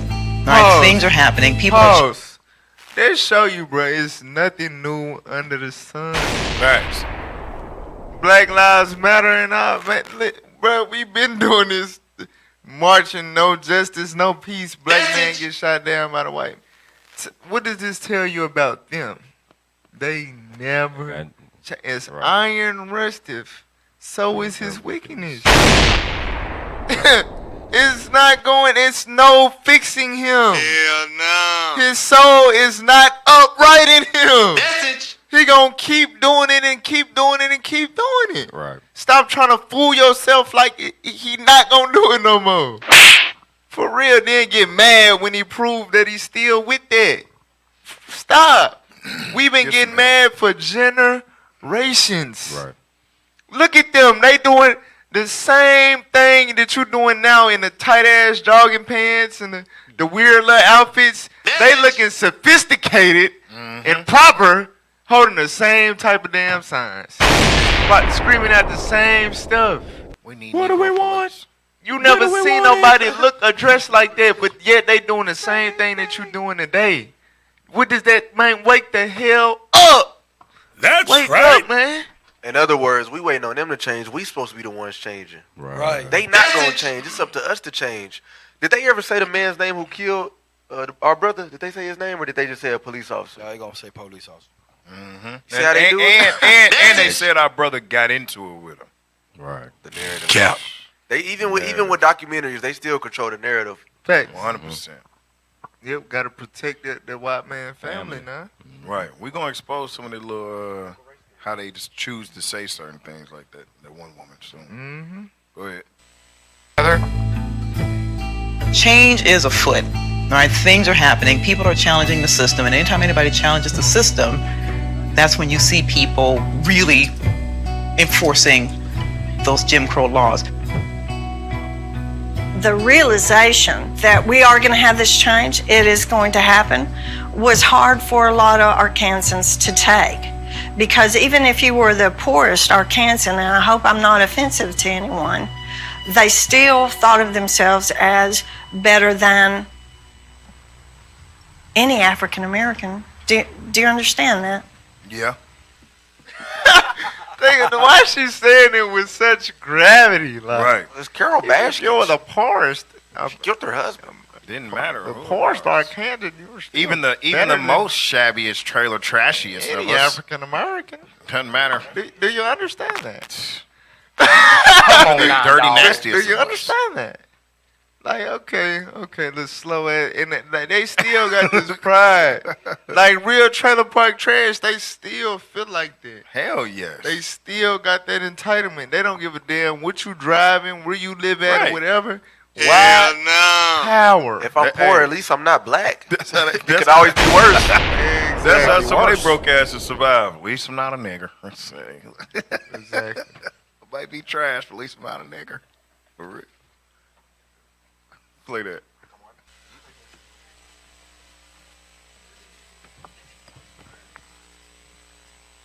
That was a boom area, boom time. The money stayed in the neighborhood, and it flowed. It just flowed from one business to the next on 9th Street. It's like 9th Street was all interconnected at the time. Kept the community together. Community would have stayed together with the exception of the urban renewal. And that just kind of broke everything up and displaced them. Now they finna get into it on a documentary. He said it would have stayed together.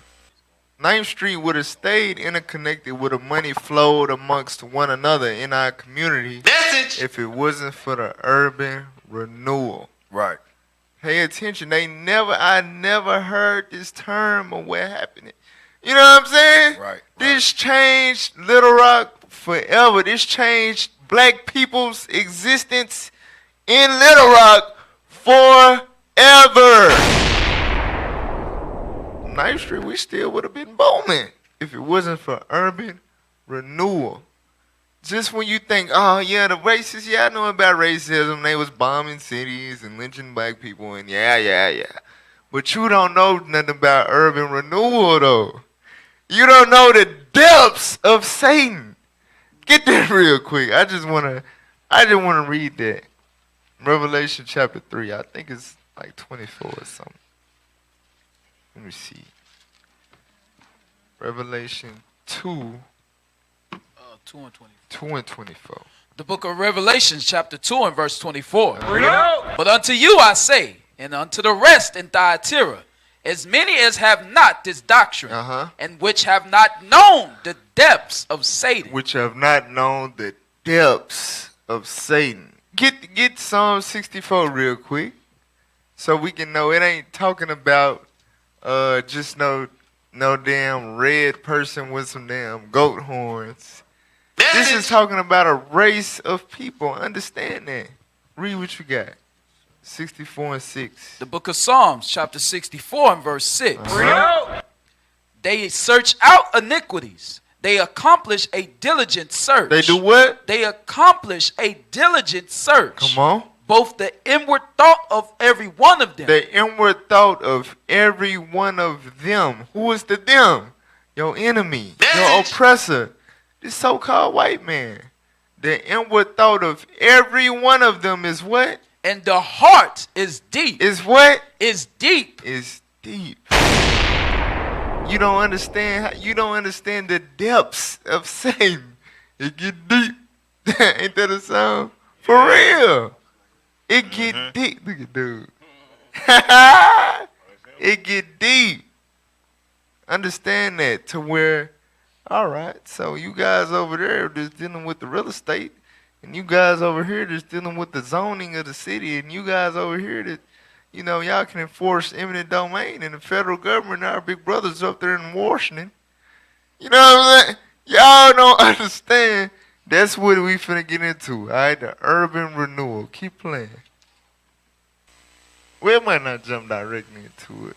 Let me see. Keep playing. There was a town. When you separated like that, then you lost your power. You lose quite a bit, if not everything. Damn! You lose quite a bit, if not everything.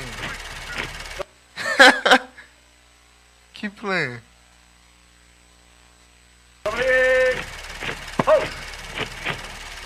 They really didn't expect that we were going to do it.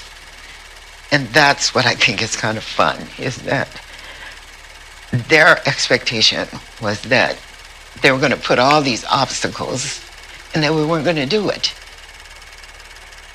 The separate but equal was never equal. Integration was the way to go, and now the law supported that. As long as African Americans kind of kept to themselves and knew their place, things were okay. But when they started demanding their civil rights, which they were entitled to, that's when there was pushback from the larger white society. Jim Crow South. Wow. Heartbreaking. Heartbreaking, demoralizing, destructive. And sometimes you have to have your heart broken to be mad enough to say, You broke my heart, but you haven't broken me. By 1957, it's like Uncle Richard say, ain't gonna be like that. We done all got wiser. We had done the separation and we had tried to accommodate. It burst forth, social boil, that folks said, I'm equal to anybody. And I'm not gonna take second class, nothing.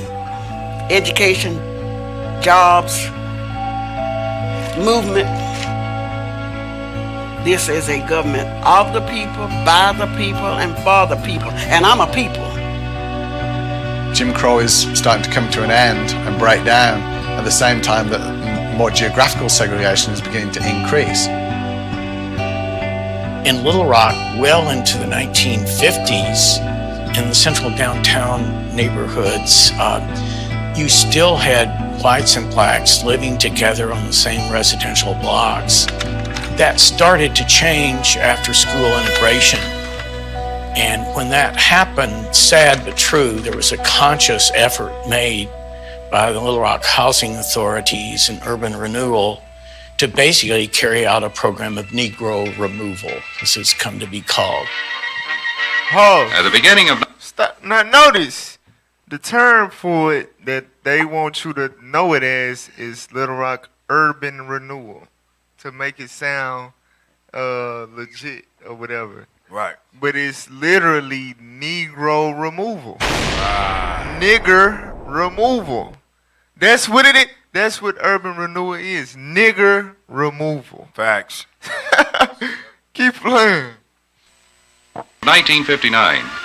Alarmed at the threat of a decaying downtown area, the City Board of Directors authorized the Housing Authority to prepare and file an application with the Urban Renewal Administration for federal participation in the renewal of the entire downtown. Well, when the City of Little Rock started to put into effect its slum clearance and urban renewal, it was supposedly a colorblind thing. But the big complaint very quickly came that slum clearance and urban renewal were not just about beautifying the city, but they were explicitly racial in their nature. The allegations are that, whole areas were flattened because they were African American rather than because they were blighted, and that a few blighted homes were used as an excuse to just kind of raise complete areas of African American residents. Pause. Listen, we can't, as a nation of people, we can't give no occasion to the adversary to speak reproachfully. I want y'all to pay attention to what he just said, right?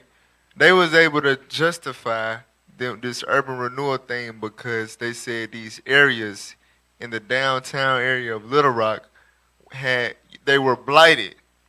So that means that the houses was run down, right? Allegedly. Out of a whole block, you had one or two houses that was run down. All the other ones, they nice. You know what I'm saying? Niggas taking care of it, keeping their yard cut. One or two blighted houses on the whole area. Man, we got to tear it down. We got these niggas out here. We got to save Little Rock. One or two houses. That's why when we operate, y'all, we got to operate as a community. That's right. You know what I'm saying? We can't let... and this is black people today. You can have it going on, your yard cut, everything trimmed, landscaped. You know what I'm saying? Clean and crisp. And your neighbor, yard look like doo-doo. Right. You know what I'm saying? We literally do not love our neighbor as ourselves. Hell no. But we all Christian. We all go to church. Right. But we have literal neighbors. We do not look out for each other no more. It's every man for himself. Message. And this just little one or two houses seeping through the cracks. They was able to look. We got pictures. Look. This is how that neighborhood look. One damn house. Right. Hey, that's. I had a real conversation like that dealing with the house I got out there where they fixing it up. The neighbors were like, "Man, I'm glad somebody came and got this. It cutting the tree down. It could, cause what happens is bring the market down. Yeah, the property value. Property value for the whole area. So, you know, they appreciated that.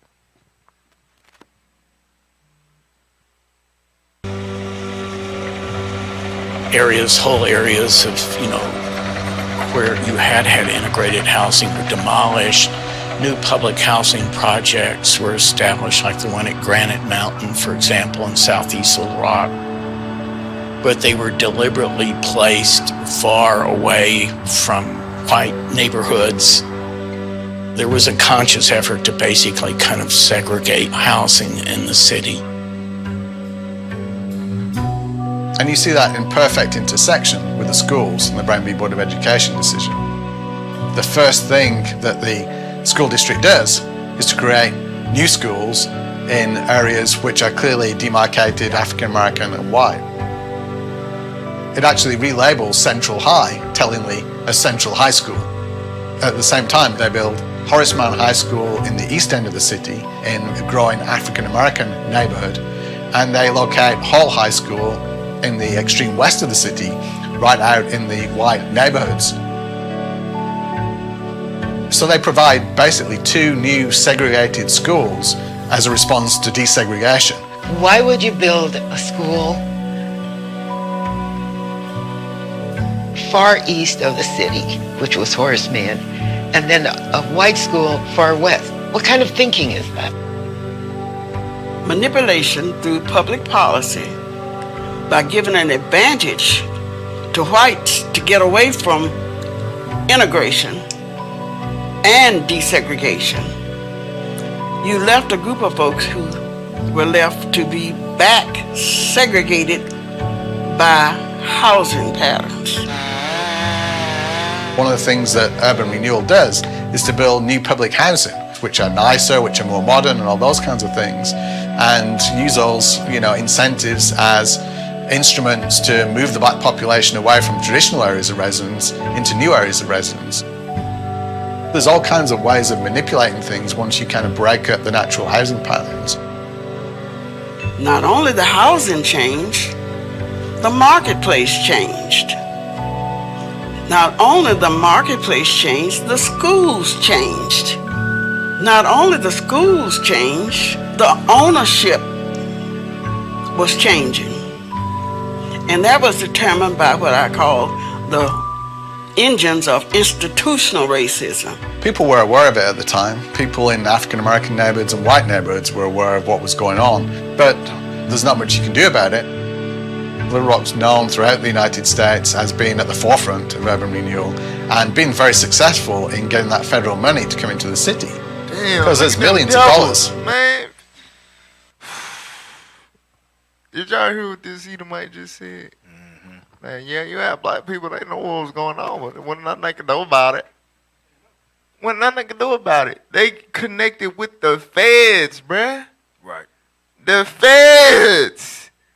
For real, feds did a sweep. They swept all the niggas to the east and the south. Keep reading. At stake here, millions of dollars of federal money on the table to bring to your city to help create better homes. West 9th Street was based a lot on those neighborhoods that surrounded it, particularly Dunbar. Connected at the end with Philander Smith College, one of the key benchmark institutions in that community. If you get those neighborhoods around West 9th Street, then basically you take out all of its clientele and all of the people who use it on a regular basis. That shows you these people so slum clearance and urban renewal certainly doesn't real quick. How do they give you something to make you think, they trick us into believing something is a gift when really it's a gift for them? Going back to the scripture, the officer said, never trust your enemy. Your enemy can morph into anything. Whether it's a real estate agent, the police, they know how to morph into all these things to systematically convince you into thinking that you're getting a better opportunity when it's the complete opposite. They're trying to get the hell away from you. West 9th Street in any way. That impacted the businesses that relied upon these dollars to flow down to 9th Street in a very negative way. You have to make money. The Dreamland Ballroom closed its doors in '59, and immediately another club went in here, but it didn't last. They were gone by '65. These decisions have been made about these communities, but the people who live there have not been sitting at the table along with the decision makers. And once things start rolling, it's often incredibly difficult to stop it. So your entire community is gone in one sweep, and all you're left with are memories.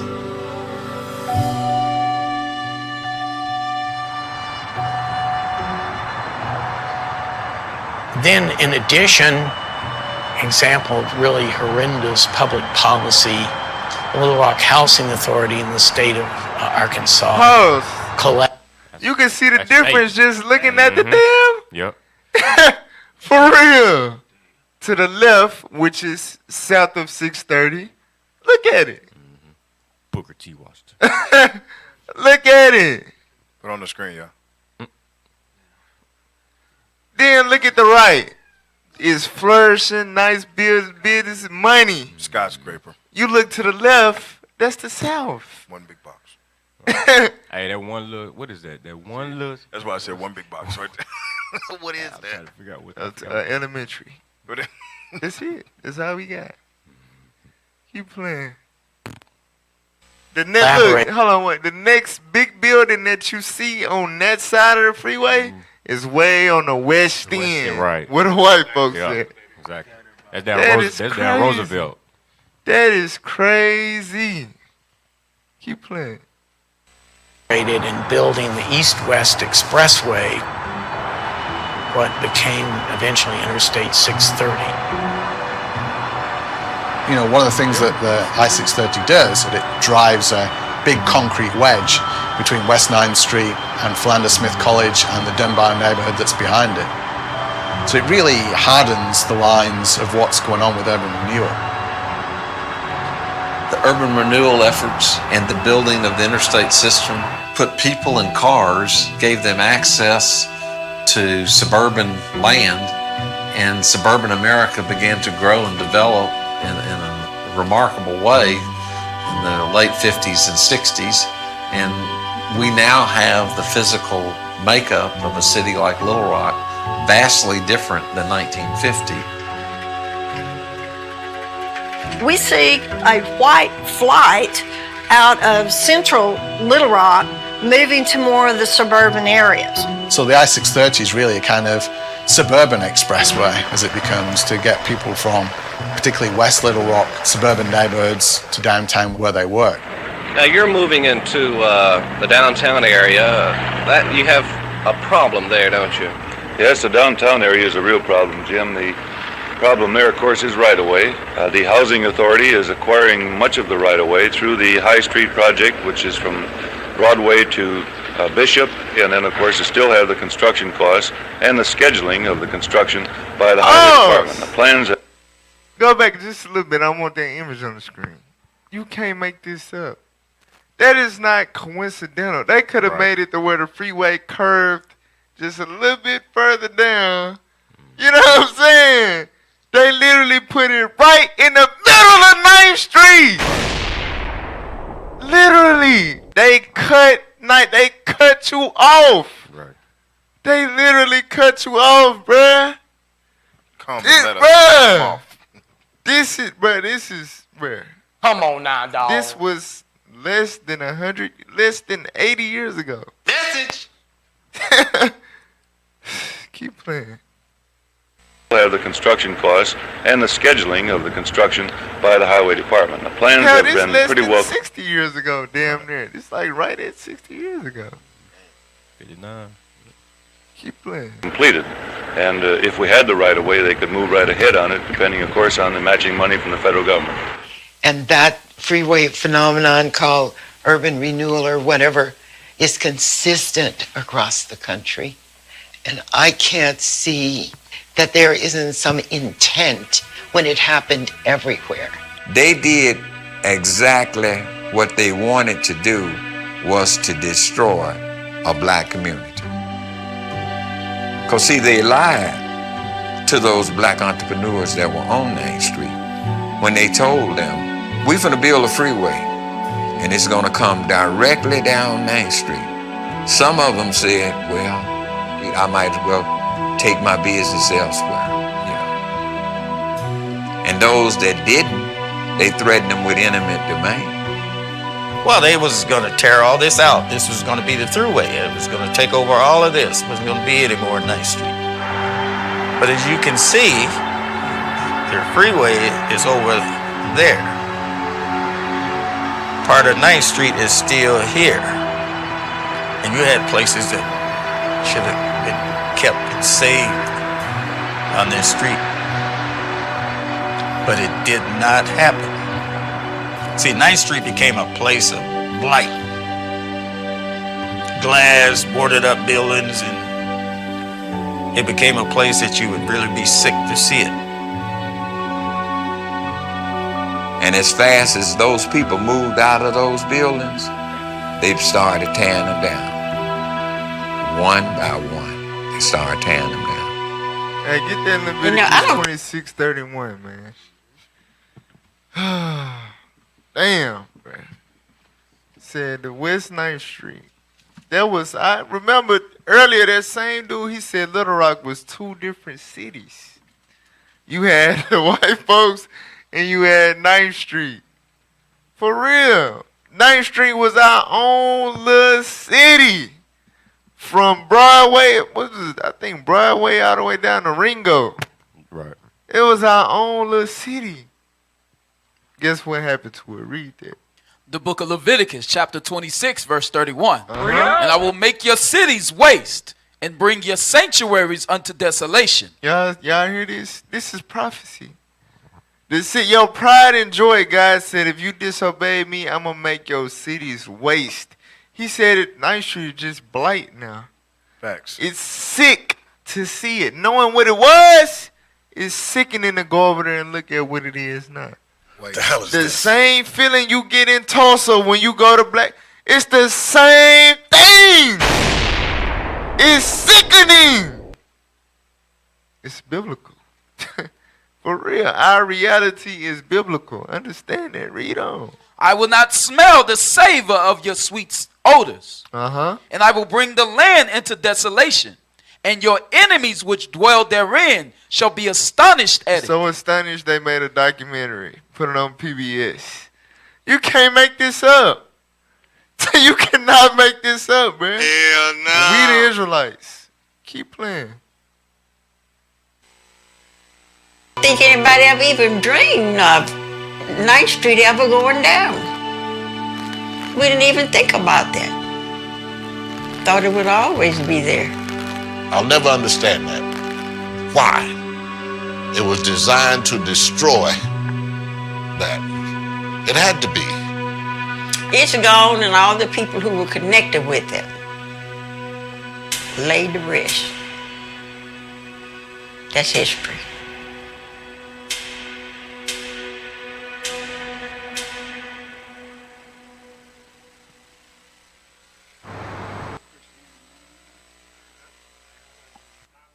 Next one.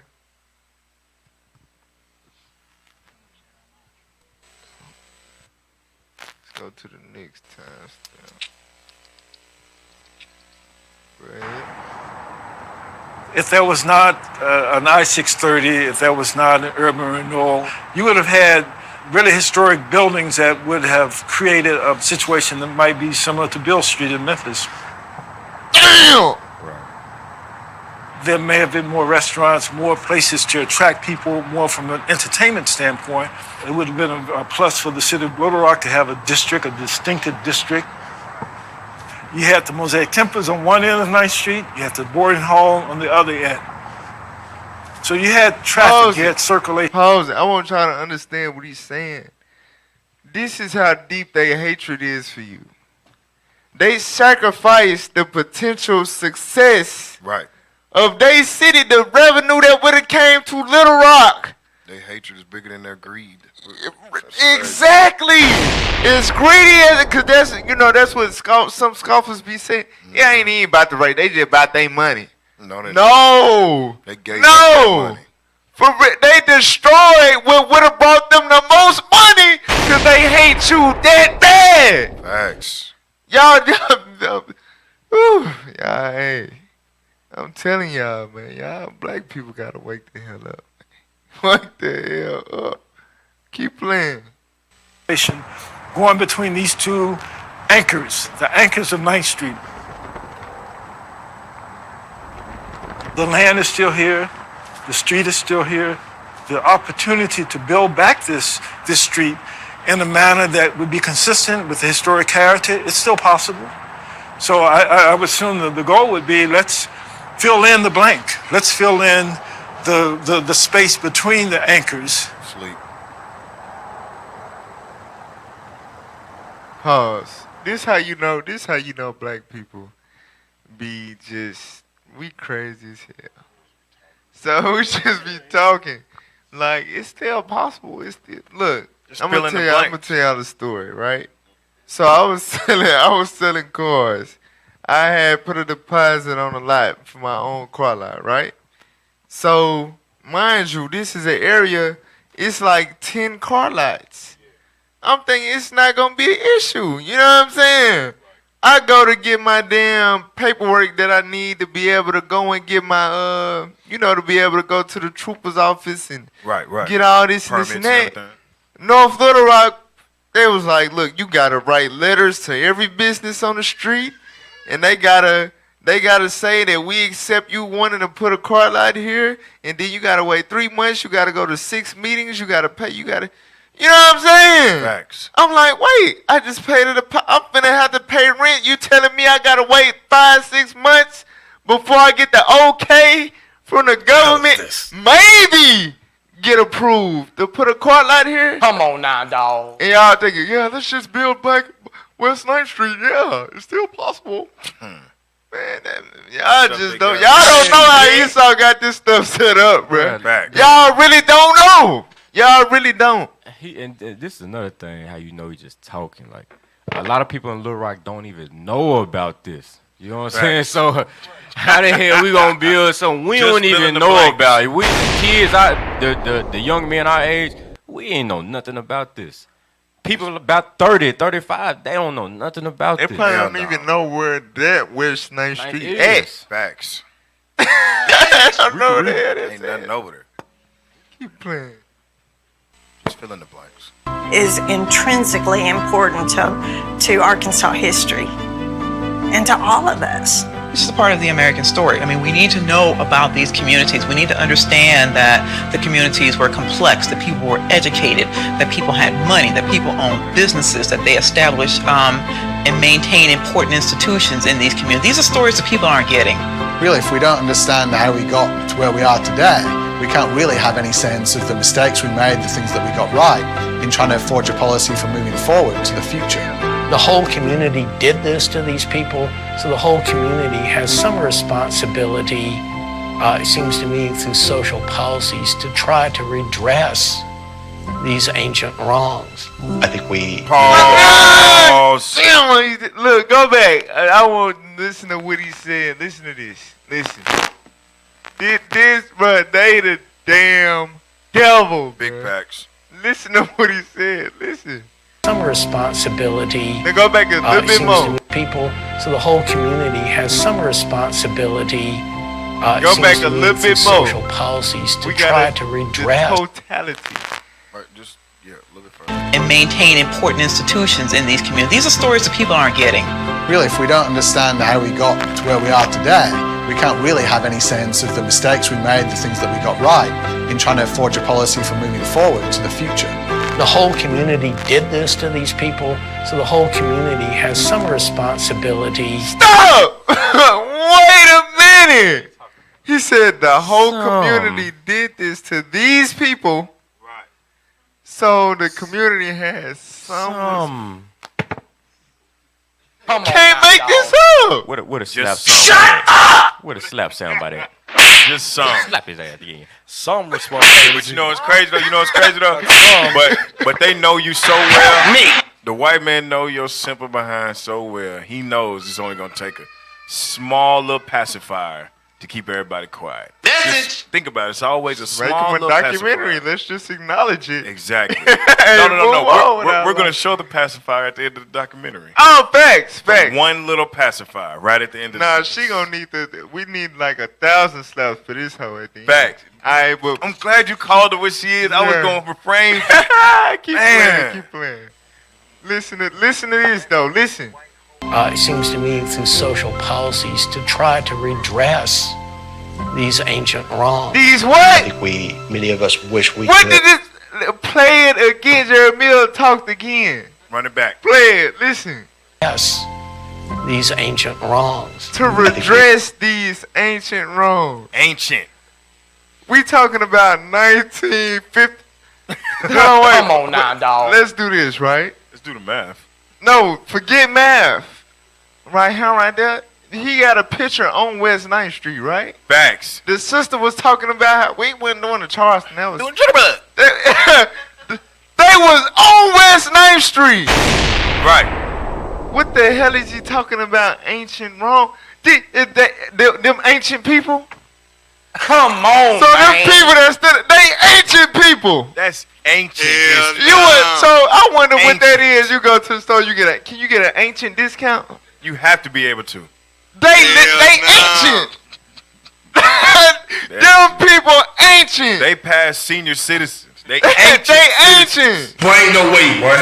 Damn. But they the damn. This man said ancient wrongs. Why did he throw that adjective in there though? You already know. To make it seem like they changed. Exactly. And so that was so long ago. Ancient. Why you trying to cover that? No, that was not long ago at all. That's how you know he a damn devil. Because he talking like that. Right. He trying to put you back to sleep, right? Trying In to one right little comment like these don't ancient forget- wrongs. Just So the ancient, fuck. and we might have somewhat of a tiny little smidgen of a wrongs. responsibility Come to on maybe now, kind of dog. fix it. Just a little tiny smidgen, a little bit of it. Crazy, bro. Hey, you gotta be Slap, man. Right. Slap his ass again. Slap it, all right. Hey, the Damn. music. You got the music in the back too. That's How they have I was thinking that. Hey, listen, that's a real thing. The movies rock they you put to in sleep. shows and movies and all that. Now they got the whole liberated music playing now. Not that music, turn it off. But the music that they put, you know what I'm saying, in the background, it's all upbeat now. You know what I'm saying? It's going on a certain type of way. You know what I'm saying? They they putting you back to sleep, man. They putting you back to sleep. Hey, Officer Carmella had to tell him that this morning on PSR. Don't play the music. He was making a real point. You know what I'm saying? All praises. Go ahead. Press play. Many of us wish we could, go back and play out this story a very different way, yes. But the story's been played out the way it is, and now it's thinking about how do we overcome the division that folks a couple of generations ago helped to create for us. I'm sorry, y'all gotta play what he said again too. Listen, these man, they is the They do not want to own. They do not want to take accountability for what they did to us. No, because they still alive. Oh my gosh, bruh. Damn. Play it again, please. Try to redress these ancient wrongs. I think many of us wish we could, go back and play out this story a very different way, yes. But the story's been played out the way it is, and now it's thinking about how do we overcome the division that folks a couple of generations ago helped to create for us. Hey, he didn't say how we fix it. He said how we overcome. Folks a couple generations ago. Hey, give Matthew 19:21. This, hey, look. Bruh, listen. He said, we wish we could go back and change how it played out, but it is what it is, nigga. It's done. It is what it is. Can't do anything about it, even though now we gotta. You just gotta overcome it. Oh, overcome it. Right? He choked on that. Yeah, choking like a damn B-Rabbit. What the hell? He just talking. You know we gotta overcome it. So with you gotta think, if this was them, then the solution would obviously be right the wrongs, give them their shit back. Right. You know what I'm saying? Rebuild the building. Exactly. Bring the stuff back. Give the businesses back to their descendants. Just do the right thing. If you really people of God. I'm gonna do the white thing. Give Matthew 19:21. Read this for the white man.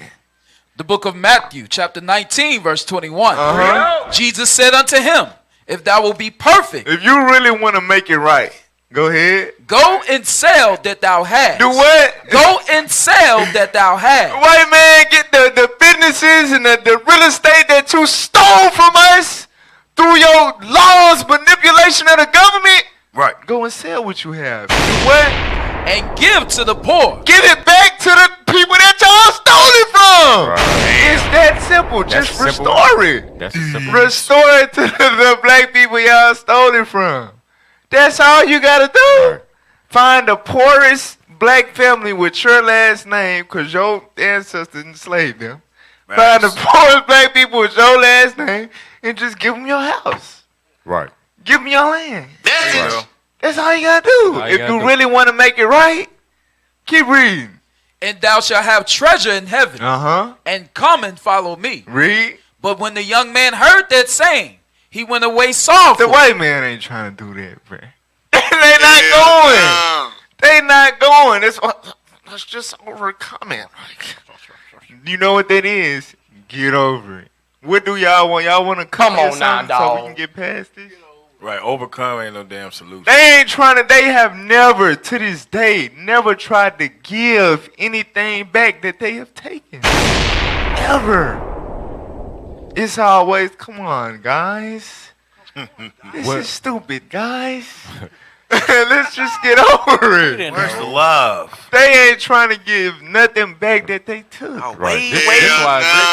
way past. That's why I say he just talking, because what they're doing right now, they taking what they did back then to the extreme now. Yes. Because they constantly building up the other side. Yes. And constantly tearing down this side. So yes. What are you talking about? Let's do it. Let's fix it now. Like, come on, guys. Keep playing. Look at the devil. Look at these shots y'all be pausing it on. I want the people to see this. Right. Look at this demon, man. Look at him. Cold Steve Austin. Slave master. Goldberg. He look like he just snitched on a nigga. Come on, He man. just whipped the nigga. Look at him. Keep playing, man. My daughter don't marry niggers. Damn.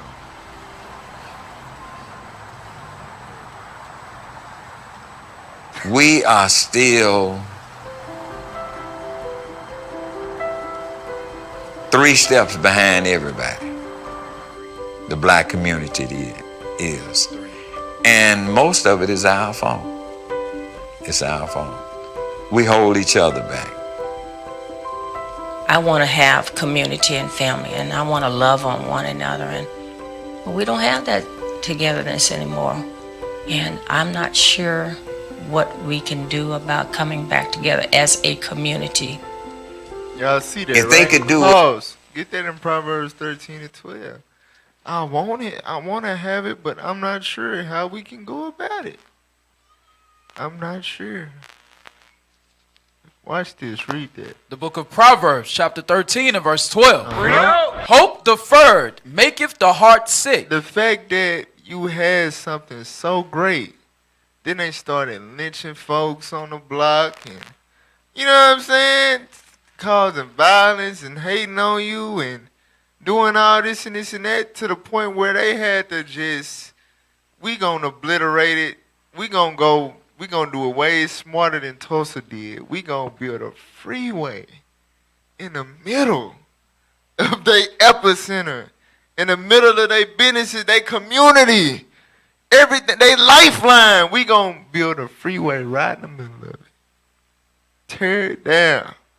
For real. This is insane. So you gotta think, we hopeless. What can we do?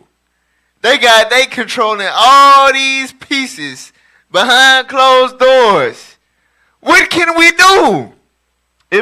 It puts us in a mental state to where, I mean, I'm just mad. I'm upset. I'm depressed. I'm sad. I don't know what to do. And I can't even touch them.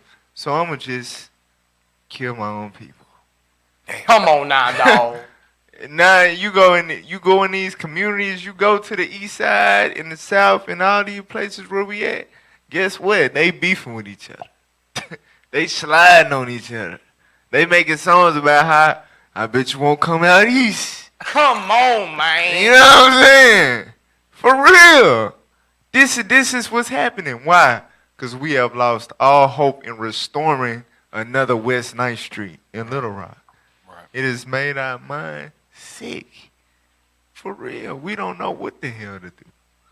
Read on. But when the desire cometh, it is a tree of life. That's why we got to repent. This is the only thing that can reinstill a vision with our people realistically. You know what I'm saying? To come together for a cause in righteousness. We need this truth. Y'all listening to Let's Talk Truth Radio? This is not a game. This is not entertainment. I hope y'all understand that. This is the only hope we have. This Bible.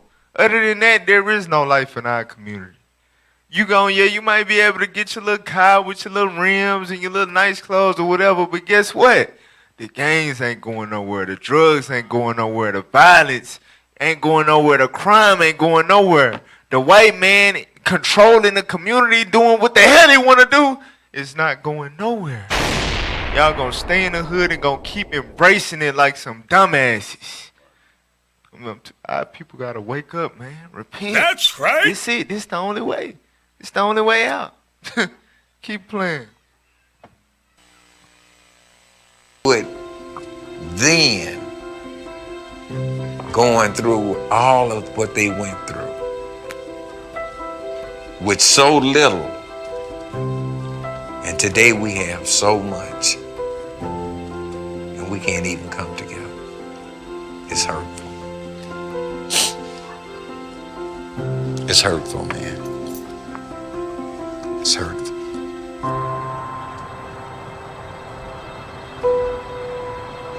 9th Street sticks in your mind. Freedom again, that sense of freedom. I go out there now and stand on that corner and think about how it was 60 years ago. It was great. The things you could do on 9th Street should have never been ceased. It should be alive and well right today. Yeah, what's gone now is sad. Hey, pause it. And also notice how they made it a one-way. I think that's in one of the articles. Yeah. That's a part of the destroying the business aspect of it too. Exactly. That hurts. It wasn't always a one-way. Facts. They made it that way. Bruh. Come on now, dog. That hurts with the production and everything of the street all together. The traffic. Exactly. Keep playing. It's sad what's gone and what it is now. Just one building sitting here. And this one building brings back memories of thousands and thousands of people. This one building. This is the memory right here. This is the hub of 9th Street. You can have everything there now again that once was there if you learn to appreciate it and try to help people to bridge that gap of then and now, and they'll be so that they'll get a little appreciation for it. Once you taste it, you may like it. Got it? Them that God shall have, them that's not shall lose. So the Bible says. Go to like 51 minutes.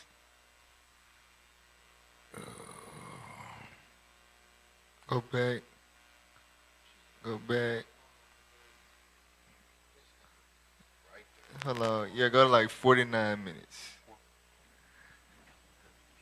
Y'all finna see the pacifier. Play it. The city to agree not to demolish the Taborian Hall. Later in the early 1990s, it was sold to Carrie McCoy, who really began a major renovation, restoration of the building. She bought this building, which was supposed to be demolished because it became a desert of utility. what used to be there? I don't know. Just when I first saw it, I was just in love with it. I came in that front door, which I have a picture of. I came in the front door, and there was debris from the front door all the way back. The debris was literally a foot deep. I tried to come in a couple of times and didn't get there, and after about the second or third time, I found a path to the third floor.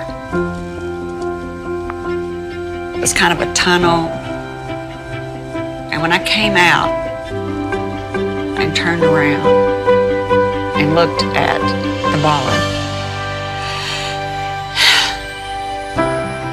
it was just beautiful. I cannot tell you how beautiful it was. I cannot believe. I'm crying over it. It was like crocodile ass tears. Did that warm your heart? A little, damn. Slap him. Want to throw up. Keep playing. Keep playing. Spiritual experience, seriously.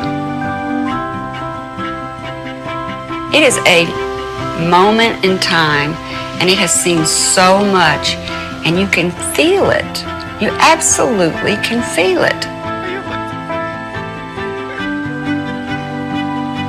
Right here where we're sitting, so many stars participated right here. And there were enough people to keep this going. She bought it, and she had a vision of what it can be. And as a result of that, she brought back, through the history of the past, a renaissance of what used to be in that building.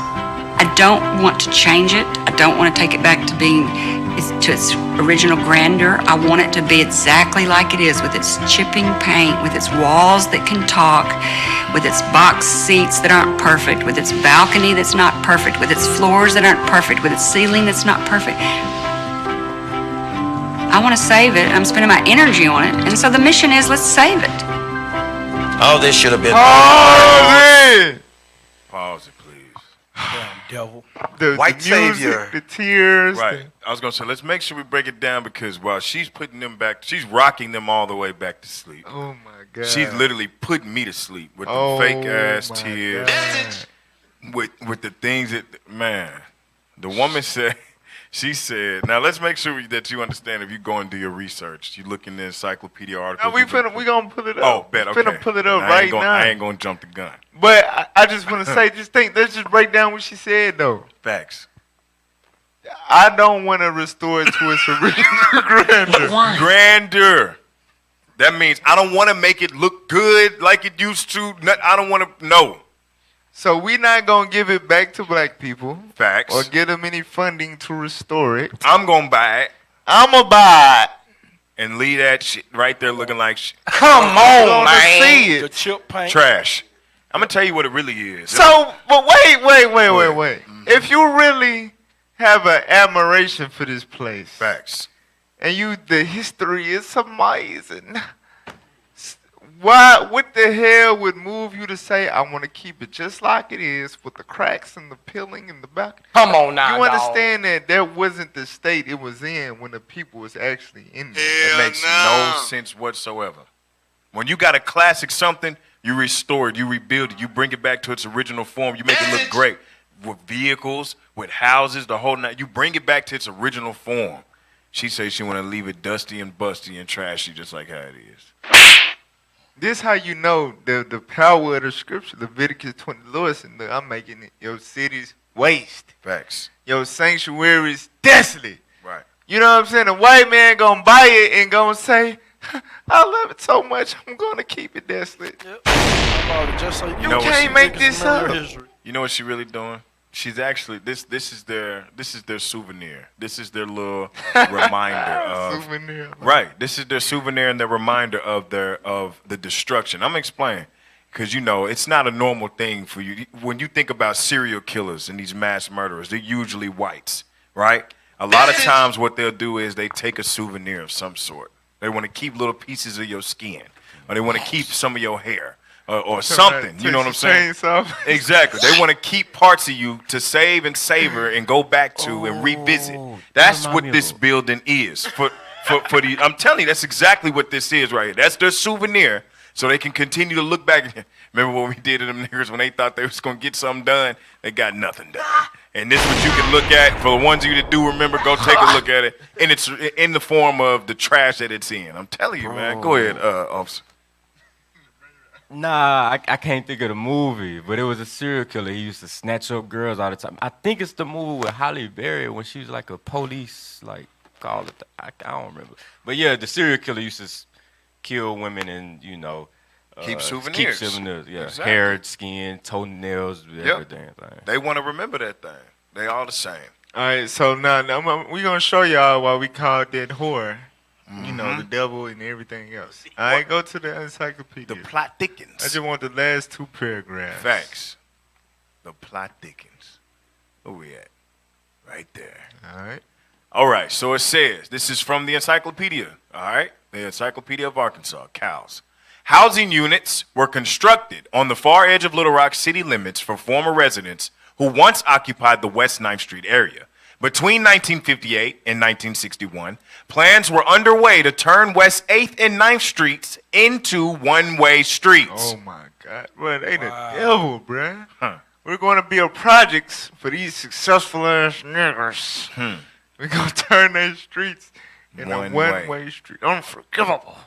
All right, keep playing. This would have been detrimental to the last few remaining businesses left on these streets. You know what detrimental mean, right?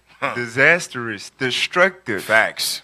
This agenda of the one-way streets was in an effort to destroy the last remaining black businesses on 9th Street. You missed a spot. Come on. And local business owners took their case to court, but to no avail. See, we gotta learn. We gotta read the law books, and we gotta go take these white folks to court. Is you stupid? Yes. Stupid. It's no way they control every damn thing. Facts. Read on. But to no avail, and the streets became one way. They go back to Isaiah 59. Judgment is turned away backward. Justice is afar off. Facts. Why? Because your sin separated you from your God. When these things happen, He's going to turn His face away from you. That's right. Damn. Read on. With businesses and churches closed and many residents gone, West 9th Street was no longer the mecca of entertainment in the South. Hey! 9th Street was the mecca of entertainment in the South. In the whole South. So the South had something to say. That's right. And they put duct tape on the damn They put the a mouth muzzle of the duct South. tape. Come They- on now, they dog. zipped your mouth shut. Arkansas, bro. I'm telling we don't get no mercy. God from forsaken. nobody. Damn, man. This place is God It forsaken. sucked being on Arkansas. Man. I want to get the kingdom so bad. Bishop Nathaniel, you were right. Also affecting businesses and homes in the area was the construction of Interstate 630, beginning in the 1960s, which has been blamed for significant social alterations in the state's capital city, exacerbating racial and economic divides. Damn. Can you watch this? The only surviving structure from the heyday of the neighborhood is Taborian Hall. Hold on, wait a minute. Now, if y'all remember, unless y'all forgot, the brother that was alive, they got pictures from being posted on West 9th Street. Right. He was like, yeah, punch on right here, right there. Yeah. All that, and then they showing the actual place. It's a damn flatland, construction, nothing. Facts. Waste, parking lot. Facts. You know what I'm saying? Yep. Everything, literally every business was obliterated, destroyed, demolished, except for one building, one structure. I'm telling y'all, y'all be talking about Black Wall Street. This is right here in your neck of the woods in Little Rock. Everything is gone except this one place. And let's read about this. What happened with this one place? Read on. Taborian Hall, which was listed on the National Register of Historic Places in 1982. Watch this. In 1991, Arkansas Flag and Banner purchased the building, and business owner Kerry McCoy began working to renovate Dreamland Ballroom. Yeah. In 2018. Right. It was announced that the U.S. Department of the Interior and the National Park Service planned to award a $499,668 improvement grant for the ballroom's restoration. Wait a minute. But what did the broad say? Wait. Damn. $500,000. She get $500,000 to fix this stuff up, turn it back to, you know what I'm saying? I hope they're paying attention. I'm gonna keep it like it is. I'm gonna leave it just like Cracks that. in the roof. Come on now, dog. The decaying building, the roaches, the rats. I'm gonna take the $500,000 to the bank. The mold, the mildew. I'm gonna fix my house. I'm not fixing that. Right. building. I'm gonna leave that building exactly how it Cause is. don't nobody want flags and banners no damn more. She needed a damn bankruptcy bailout or something. Facts. She needed that damn. Nobody buy no damn flags. Facts. The hell? Facts. Flag of better business going down the drain. So you finesse, you know what I'm saying, $500,000. Come on now, Talking about dog. you gonna restore the ballroom and then get on a documentary or something. And reveal Gonna yourself. leave it just like it is. I'm not restoring a damn thing. That's what she said. They the damn devil. Come on, man. And then pocketed $500K on y'all. They the damn. Damn, Kerry McCoy. She Little deserves some whore. slaps. So yeah, that's Kerry McCoy. We gotta start slapping these ones. That's really wild. Give Mike a 2 and 2. I'm gonna close it out with this. is America. I'm tired of this, man. For real though. We read this last time. Let's get to the point. The book of Micah, chapter 2 and verse 2. And they covered fields. And Covered fields. They see what you got, what you had, whatever your last surviving bill. Oh, I want to buy that. I want it. Okay, read on. And take You she need to sell it and give it to the poor. Facts. It could be You know what I'm saying? Right. It could be a place of refuge. But they covered fields and what? and take them by violence and houses and take them away. So they oppress a man and his house, even a man and his heritage. They oppress a man in his house, even a man in his heritage. She finessed our last surviving structure from West 9th Street. She done took it and finessed $500,000. I hate it here. This you can't make this up. You can't. They the damn devil, bro. That's right. I tell you what though, if we want to read verse 1. We did last, but this one I'm just gonna get to it. All praise to the Most High. But yeah, that stayed very deep. It's coming. Yep. They very So deep. with that being said, you got to go back to the one we did last week. Right. And watch that and like and share Right. that. And then come back. You want to watch Right, this. So you right. get the whole Don't thing. skip through it and like it. That hurts the ratings. I need you to watch the whole thing. Right. All praise to the Most High. So, yeah, man, that's more truth about Dreamland, Little Rock's Black Wall Street. All right, Lord's willing, y'all got edified on it. Y'all understand your enemy then is still your enemy now. Facts. Nothing changed. You know what I'm saying? And if y'all want to see a new West 9th Street or whatever with black people, whatever, your only hope is to repent. That right. Right. That's right. A whole city, a whole. Just humble down to the word of God. God telling you why these things happen. Why you don't got no power to stand against your enemies physically or in court or none of that. Because you have disconnected from your God because of your sins. Period. We got to repent, bruh. That's it. And then the Lord going to give us the world. To hell with the street, some blocks. The Lord going to give us the world. That's what the Bible says. We got to get our mind right, man. Come out of that BS. Facts. For real. Hit us up. Contact us. All right? Get it. Tap in. Yeah. If you really want to see something shake, man, tap in with the brothers on Let's Talk Truth Radio. For real, though. That's right. Y'all continue to tune in. If you want to learn your nationality and more about what we do, give us a call, 855-484-4842, extension 751. Call in on the radio show, next episode we have, and the ones to come at 1-833-878-7234, extension 7, so you can talk your truth as well. Hey, put anybody to the test, anybody that's questioning the doctrine we bring out and anything like that, hey, we will smash it and then pass it to somebody else. All right? So, anything else? We was in the community last week on 12th Street. Right. You know, so we did that. We cleaned up the community. So, we could play that. Play a little promo? Yeah, play that promo real quick while we get this, while y'all get that together. Put that back on the screen. Make sure y'all donate if you want to be a part of something great. Donate to the Booster Club at IUIC.fundraising at IsraelUnite.org because we got to push this gospel to the entire planet Earth. All right? So play that real quick. Show y'all how we got in the community. Because y'all might think we just some little young dudes that just be on here just talking and saying crazy stuff, not knowing what we really about. Right. Like you said, we really about that action. Right. We about that action. 2 hours later. So call me my phone. Titus Telegram is the computer, right? Yeah, he sent it to me. Just go to my, what's the name?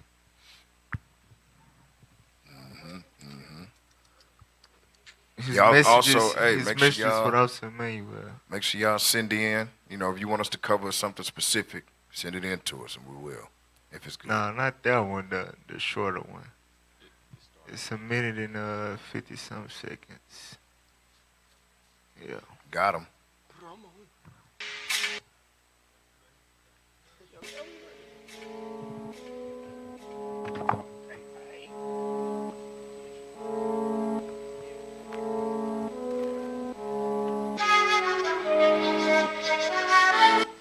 Hey, Shalom, Most High in Christ bless. You got IUIC Arkansas, Officer Emmanuel. Officer Baruch. All right, we out here today doing a community cleanup in the community of the west side of Little Rock, 12th Street in particular.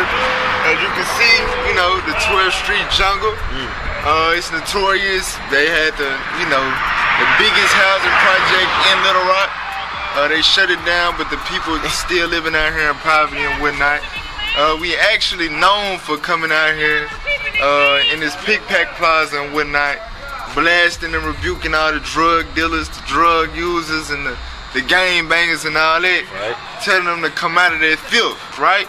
So we trying to do our part to show the people that not only are we gonna tell you to come out of the filth, but we gonna come and clean up your damn filth. That's right. That's right. For real, we come to do our part, shine a light to the community, show them that we don't just dress up to come out here and yell with a Bible. Right. All right, we really about that action. You know what I'm saying? Yes, sir. Say all praise to the Most High. We out here. We come in numbers, so we're gonna go out in Lord's will. Our people can see us in good numbers and knowing that we able to help move them forward in the right direction by our actions. All right. So all praise to the Most High. Shalom. Shalom.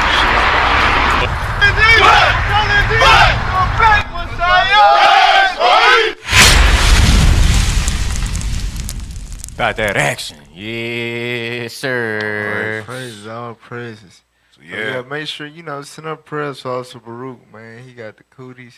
Lord's willing, he'll be back next week. Right. And Lord's willing, y'all be back next week. I had to tune in to another week of Let's Talk Truth.